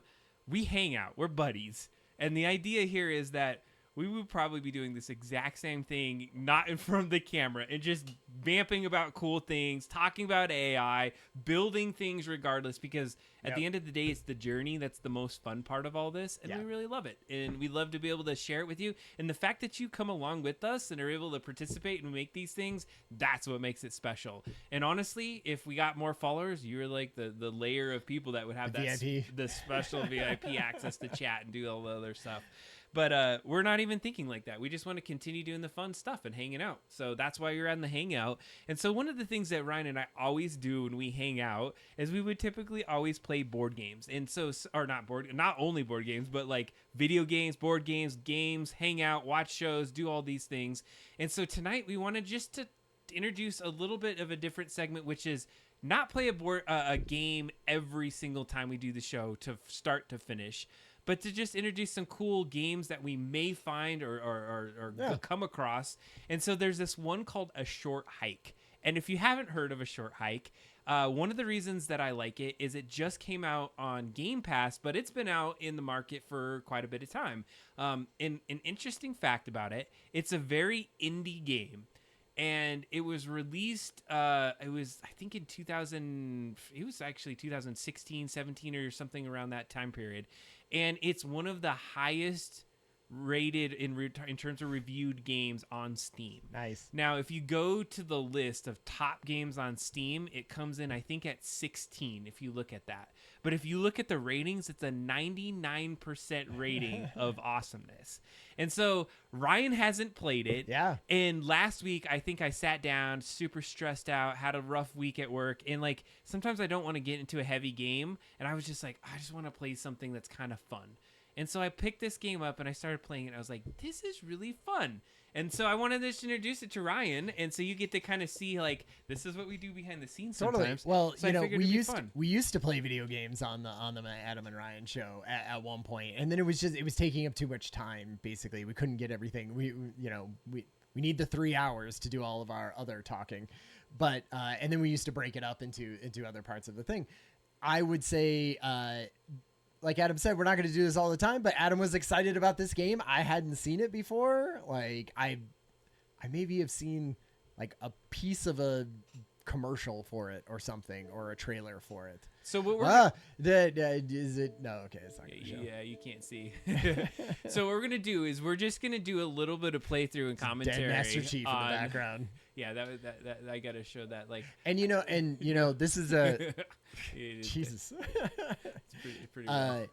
We are also a very bird. We love birds at our house, and You've so had birds. we have for 4 birds. years. And, like, I feel like I've had birds thrust upon me, to be honest. But so if this is a fun bird game, I will bring it back to the family, and they will be excited. You will play this. So we wanted to just go through it because what I love about the idea here is that there are so many like top A-list, AAA games that are out there, and there's these neat little things that just crop up, and it has this like pixelated like look to it, and you can actually kind of not have that version on it. Yeah, chilling out. Tears of the Kingdom for sure. Oh man. So here's what we're gonna do. I've been I'm gonna playing do. Okay, we're gonna. I think I can back out. Oh, I know it. I have. Oh, look at Disturbs on my Wings thing. I'm gonna coming. sign into Disturbs. So just kidding. We're gonna do a guest account, and so no progress will be saved on this, but we're That's gonna fine. get to see a little game, and you get to Wingspan. play it. Oh, I get to play too. Yes, you are gonna play it. So it's a quick cute little premise. I'm gonna use the word cute, and I have to say, like, It's chibi. It calmed me down a little bit because it was fun. So it's no real things. We'll just kind of play through it. Yeah. We'll talk it through. So I'll give you some of the commentary, so we don't have to read it. You can kind of hit through some of it, but you're basically going to this first part. Sure. This isn't the game as much. You're Clara, a little tiny bird, and we're about Okay. to go on a vacation with your little grandmother or Oh, your nice. auntie. Oh, that sounds adorable. See, what? Oh yeah, I like that. I like that style. And you said you could change it from that style. And so this is the pixelated one, but you can make it look pretty crisp. But I always end up going, yeah. So if you go to options, you can go to pixel size. You remember the passcode for that? Nice.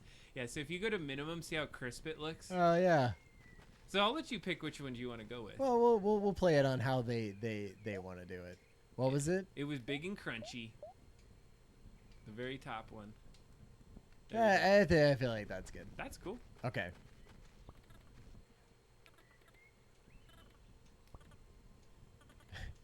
I love the natural language that we're using in these. Oh no. So you're Clara. We have to get to Hawk Peak. Okay. And generally what happened is you were just waiting in your little cabin for a phone call, but you don't got reception.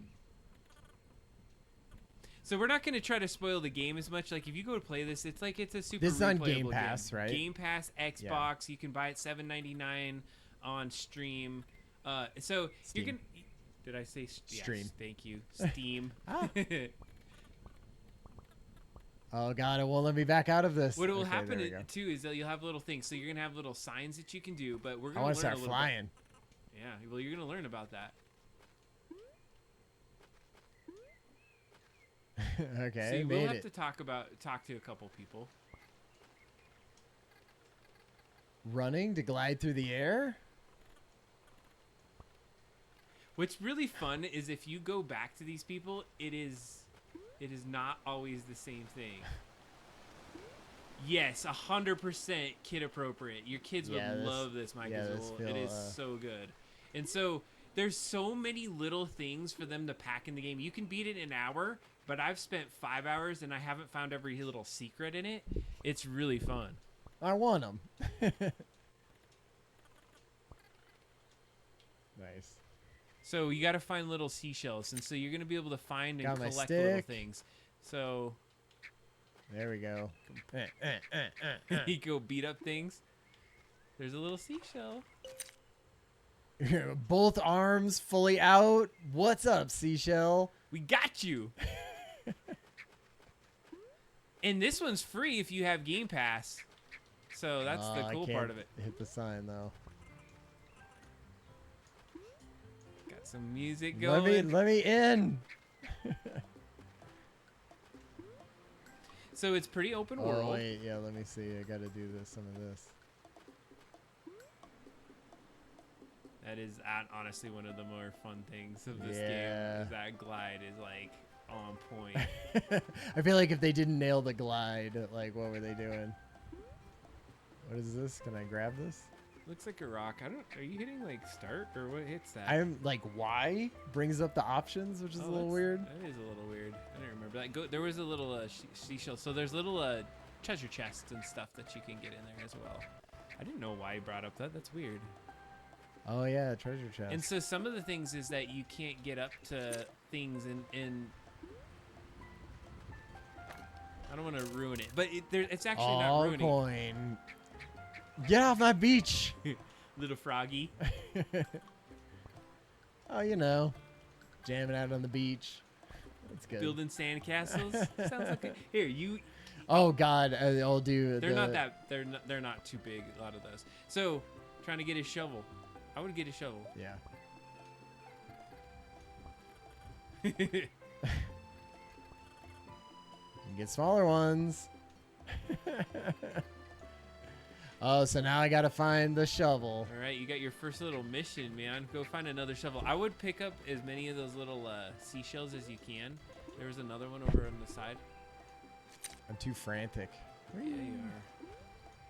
But what you're gonna find in a little bit is that glide gets to be like, you can't give you the cool powers all off the bat, and you want to earn those as you go down. This is a good conversation. I Okay. would go for it. Hawk Peak.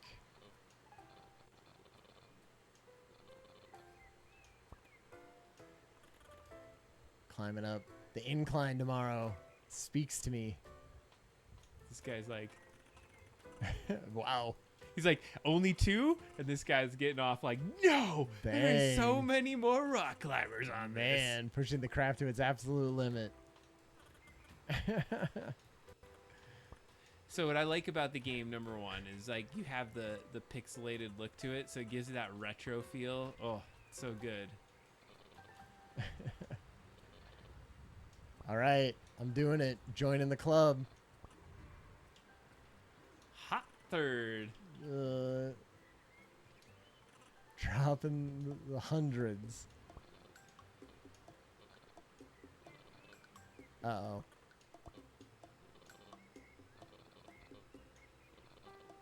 So we got to go find some How many? Yeah, we golden need feathers. monies. So there's little chests. If you go to back to the right, you missed like a chest or 2, but well, you Where'd kind of I- need them. Here's what I want to do. Okay, I'm gonna let you play because I don't want to give it away. Yeah. So I don't want to Coins. care about any of that. I mean, if they're sitting here, I will take coins. Okay. So the gist of it is you could beat the game like literally in an hour. Yeah. Oh no, I fell down here. I didn't want to. I feel like I want to get to the highest part of the mountain and sort of fly around for a minute. You should try it, Disturb. It is a ridiculously tough thing. You can Ooh. I will let you know you can't get to the top of the mountain Ah. without doing all the things. I It's a see. short hike. Oh, I see.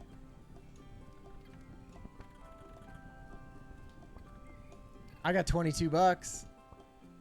I'll take it. Oh, you're so close.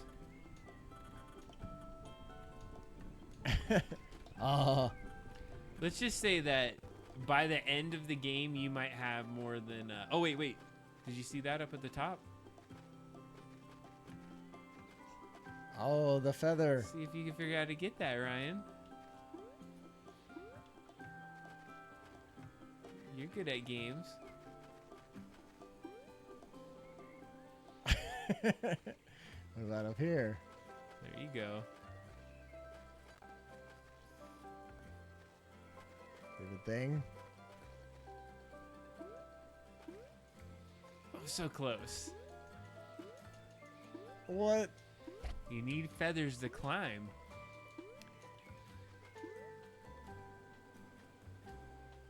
Oh, you missed it. I was up there. I had it. So this reminds me of Pingu. He does. He's very Pingu-like. But like Pingu doesn't fly, right? It's a penguin. Yeah, because he's a penguin. Is this supposed to be a penguin? I don't think so. Because like a penguin Oh. doesn't fly. You got to go up even higher, huh? Well, you were at least on that one. I think you almost got it. Like I had trouble getting there. You can get up there a different way. You just gotta nail that. Oh, God, I feel go like to the left a little it's bit tough more. to this farther.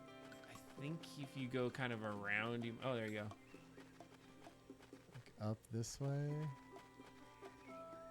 Because what do you think the payoff's gonna be with this? Is like obviously the gliding. Oh God, I feel like So if I'm you dive bombing. If you let go of the stick, you dive bomb.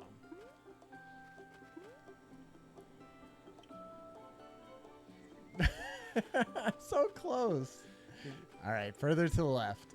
I feel like it's hard to like judge where I am next to the feather. So the feather lets me like jump or something high. It's an extra little bit of a. Man, can you nail this? Here, Yeah, let me nail see. this. I want to see. I have been playing it quite a bit, and it's. I am. Is this game basically built around like flying mechanics? Yeah, 2.5D is tough. I just like was there too. Oh shit. Hey buddy. Wait, let's see what they say. Oh, thank you. Just told me about a thing. Oh, there's a coin over here. I better go get that. 30, almost. We're getting close. So we may have 2 feathers if we can nail this. This is like isometric almost, right? No, because it's not at a fixed. Isometric is like at a fixed angle. No, nice. All right, got it. Did I get it? Okay, Yeah. so now you get like an extra little boost, and you can get a little bit higher. Oh, I see. And so, well, I gotta take our pop-up away. So there's a little feather Okay. in your corner, and so now if I go here, you can use like you remember how you couldn't get up to this? Yeah. Oh, so you got So- the double jump. So you use the feather, and then so the whole point is like let's go find how many feathers you can find in the game. Right, so that you can get up to the next higher like little bit Higher level, area. and so Yeah. the whole point is like you have to get up to this peak and be able to do that. But that flying mechanism is fun. So oh, look at that. There's a little bit of a shovel back here. Is there fall damage? Nope. That's good. That seems better. But it gives you kind of that little bit of like a little boost. Ooh, and that little feather kind of breaks. Do you want to put us back on? Yeah, let's go for it. Oh. So you don't like. I don't think you can even die in the game now that I think about it. But the crazy. I like games with no death. That's The, good. I think the coolest part of this game is that it seems so simple, and I was like, after I beat it, I was like, all right, that's it. And then like I kept playing, I was like, holy crap, there's this whole other part that I didn't even know about. Like how many Nice. coins do we have? Let's see here. I don't think we have like 30. No blood spatter. Can I? Okay, we're gonna try it. Oh, gotta find more cash. Well, son of a gun. All right, so I want to show you. So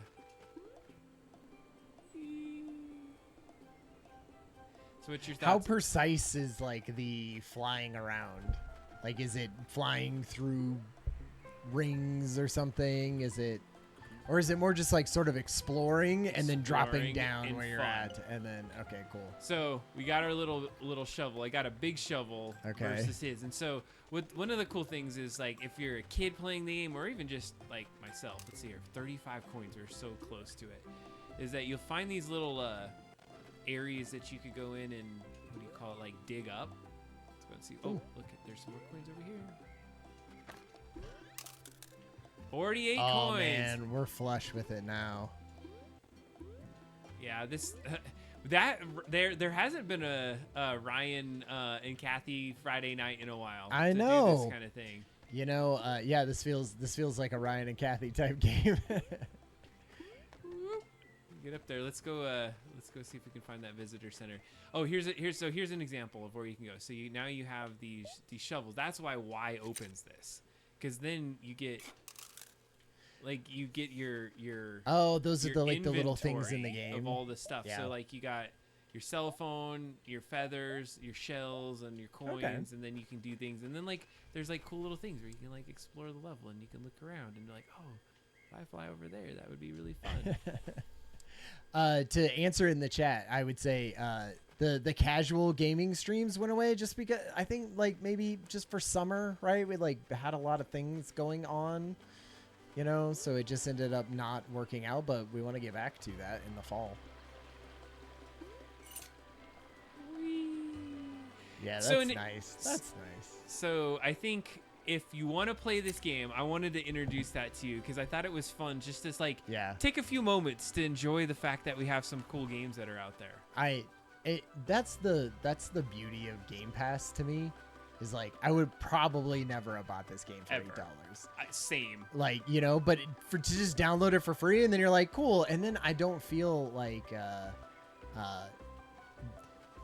guilt when I stop playing it, right? I could be like, yeah, I got what I wanted out of that, which was like a fun little thing where I flew around and saw like a fun waterfall here and collected some stuff, and I didn't beat it, but you know, I got the gist of it. I feel like I play a lot of those types of games anymore. Do you beat most of the games that you No. play? No, You just not you at just all start anymore. it for I a just little do bit it of for a time? little bit, and then I'm like, cool. Like at some point, you sort of understand what the mechanics are, right? And so unless the storyline is really good, I'm kind of like, well, let's see. Can we break this? Where can I just? Oops. Is this one big island? It's a humongous island. And then like there's no like out of bounds. It's just being able to get those little green things. I don't know if you've noticed them around a few times. Yeah. Is that if you can find a bucket that you can then water them, and then you get this amazing jump ability. Nice. Do you know what game I used to really love is games where you can drift and take cars and go really fast in them. What was the one? God, there was this really fun one. It was such a... I didn't care about it, but then when I started playing it, I couldn't stop playing it. There was one where you could like crash into each other and sort of combo crashes, which I always thought was fun. I was more of a kart racer type person when Like it came Mario to... Karts? Yeah. So, have you played Baldur's Gate, or are you planning to play No, Baldur's my Gate? brother is playing it, and I'm in the middle of Legend of Zelda Tears of the Kingdom, and I need to finish it before I start playing Starfield, I feel like, because Starfield is coming up in like a couple weeks. So this is what I love about the game. Okay, what do you have, and what would you want to do when you get to a cemetery? Yeah. Ridge Racer was what I was gonna say earlier. Go dig something. Nice. I love it. It's messed up, but it's also kind of cute. That's great. Can I pick those up or anything? No, I don't think they're so. just sitting there. When I liked how like you stepped in this area and it kind of got a little bit rainy. Yeah. It's like give it a little Like I really ambiance. want to play the full version of like that. Like it is a full game, but it's not something that like. It feels like a chill out game, It's right? so You're just chill. like, yeah. Wait, what are the AI components of Baldur's Gate? Oh yeah, I haven't heard about that. They're like talking to. So that was the thing. Who was I talking to this about? My son Trenton has an idea for a game, and he was talking to me about it. Like building a game or making Yeah, a game? you know, like Yeah, a yeah. video game, like just sort of the rough storyline and how he thinks it might work. And so we were talking about it, and we were talking about AI using it, and he was playing Harry Potter, Yeah. the Harry Potter game, and we were talking about it as he was playing, and we were like, you know, pretty soon there's going to be all of that chat GPT stuff, all those large language models incorporated into the games. And what makes the game so crappy now is they don't know any context of like what you look like or what situation it is or what part of the game it is. They're just like, hey, traveler, go find me 12 chickens or whatever, right? And they can layer on as much sort of extra stuff, but it never feels right because you're like, oh, yeah, I needed to, you know, like, acknowledge that I have a ridiculous helmet on, right? Or that I just Sure. like invaded this entire planet and things are happening, right? Like it never knows any of that stuff. But with ChatGPT, it'll be like, hey, you need to give them this information, NPC, but make sure that you bring into account what this is and what this is. Like the prompts in the background will be Sure. contextual to what I've been doing in the game. So when I walk up to someone, they're going to be like, holy crap, where did you get that amazing helmet? Did you get it from the alien things that you just beat or whatever? Yeah. And so we were like, oh man, that's going to be really great when all of oh, that it- NPC dialogue It is sounds like that's happening in Baldur's Gate. It's like some of the voice acting, storyline, and companions. story. See, and I wonder if that's like, is it dynamic in the game or is it just they like came up with some of that stuff using AI? I Because hope I it's feel like they're dynamic. coming. I feel like they're coming. Like that has got to be. You know, being thought how about. crappy is it going to be if like you have to have like your game tucked into like the API and a subscription and all this stuff, or is Well- it like built into the game as you go forward? I And think I- that's going to be where we're going to have challenge. I wonder if it'll end up being like. You can literally fuck a bear. What? I did hear something about this. Now this is the second time I've heard about it. That seems not right. Because can't you be a bear character or something, and then you can like romance any players or? Maybe that's the thing. I mean, are you playing it, Mike? Because I would love to. I want to play it. Yeah, we can. You could Google the rest in a incognito browser. I totally want. No, I don't want to do that part. I want to just go and like play the game, so you can get up to the peak, man. There we go. Dang it! I feel like the jump is squirrely. There we go. Well, how do you what do you play it on? Don't you have a Xbox? Is it on Xbox or No, is it it's only on Steam? PC for now. They said that they were going to release it on Xbox though, because there was some like every Xbox game needs to be able to be played on an Xbox Series S. Oh, it's PS5 exclusive. I did not realize. Yeah. Oh, okay. So I didn't realize it was on PS5.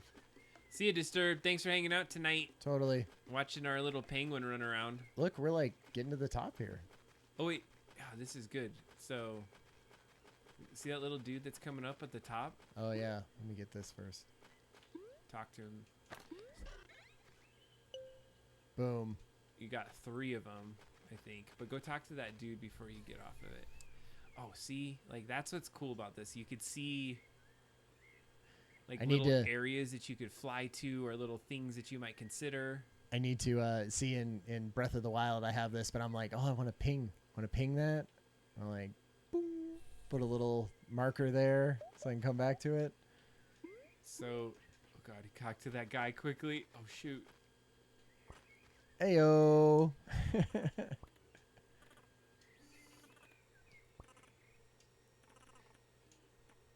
So good. That's doing it for me.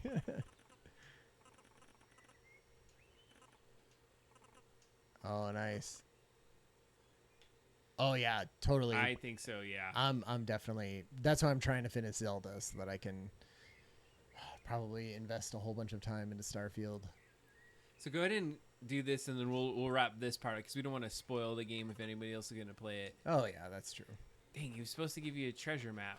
Oh, what? I think he walked away because he didn't meet him at the top. You're gonna have to beat him up now. No, like I think it's like when he gets to the top, because he's like, I'll meet you at the top, and then he was like, he went there and then he left. All right. I didn't realize that before because I missed the map too. But what's cool is like they give you riddles and talk about spoilers.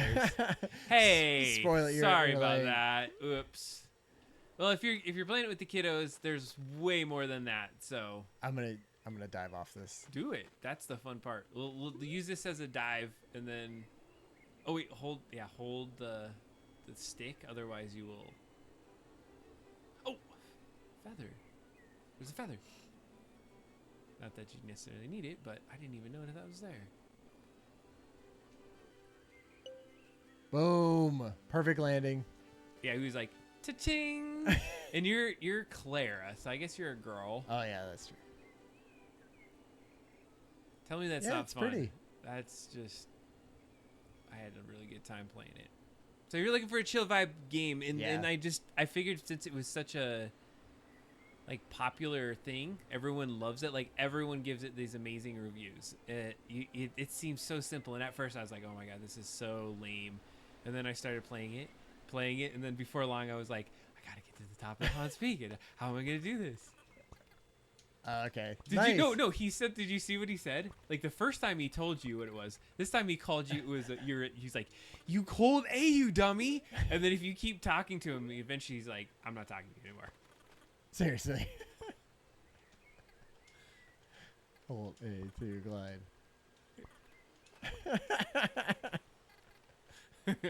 So all of the characters have little things. Like I thought that was really good. Yeah, that's He's done. good. I That's won't tell fun. you anymore. That's fun. I like that. But- That is good. Man, it's one of the cool things is that there are so many games out there anymore on Game Pass. And to your earlier point, when we were playing it, or when I was looking through it, it's like there are so many little things that I just want to play. So I download all of them, and then I play it Yep. for 5 minutes. There's one called like McPixel 3. Did you see this one? No. It's terribly ridiculous. It's like super crazy pixelated mini games. It feels like a retro game on a Super Nintendo. Oh, that's cool. But then, like, you go through these little things, and like you have to the building's on fire, and you have to go and keep drinking water and then pee out the fire and like go and do all that. So I love the fact that we're at this point where you could just, I just want to binge a bunch of games right now and do that. That is totally true. I'm gonna say one before we leave. I have one thing. So Gamescom happened Gamescom in Germany happened this last yesterday or 2 days ago or something like that. And the only interesting thing that I cared necessarily about from it was a game that they premiered there, which was Little Nightmares 3. And so Little Nightmares 1 and 2 were these games where they're like very side scrolling. They very look like Inside or oh god, what was the black and white Limbo? Like they look like those types of games, but then like of course now they have like crazier depths and everything from it. Here's what I hate. So the thing was Little Nightmares, it was single player, right? The whole time. It was a single player, go through the game, play through the game together. Yeah. And we played the heck out of it at our house. Like it is done a ton at our house, right? Like those games are like just in the right sort of level of scary, creepy, but not gory or anything like that for my kids. And they loved it.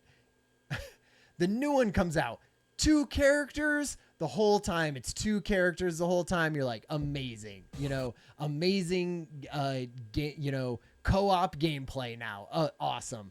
We watch it. We're all super psyched for it.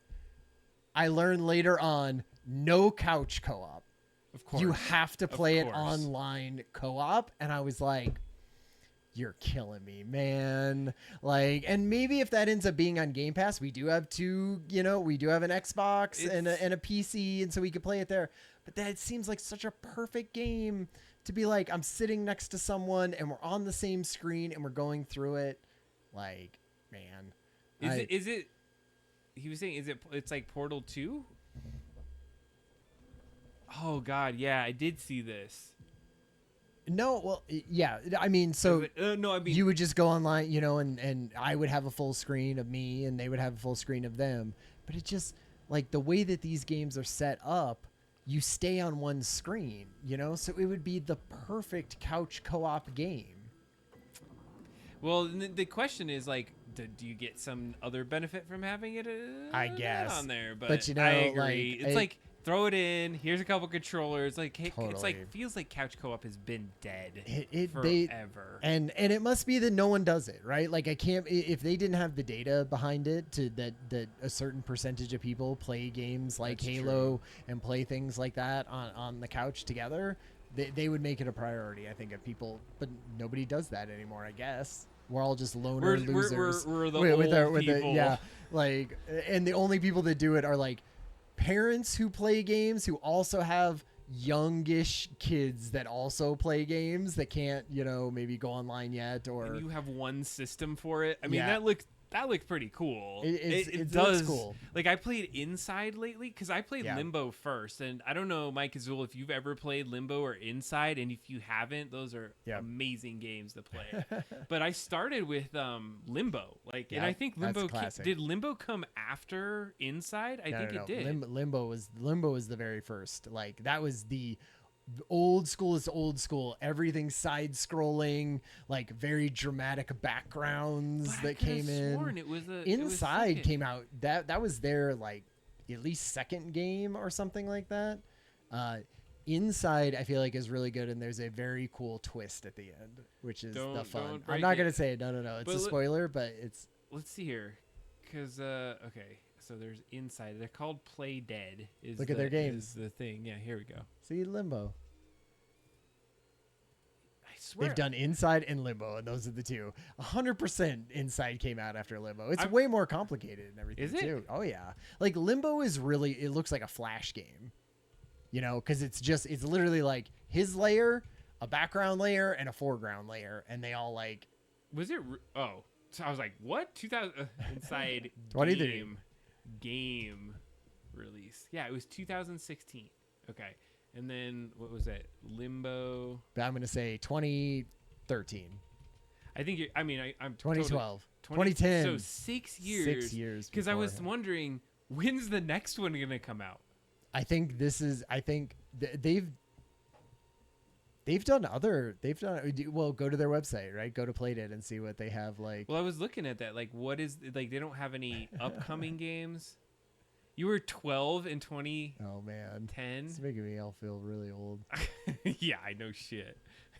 Google what played. This is. I feel like we're in the Googling stage of the show. When does play, or what is Playdead working on? Right? Yeah. Are they studios? Yeah, it's a studio.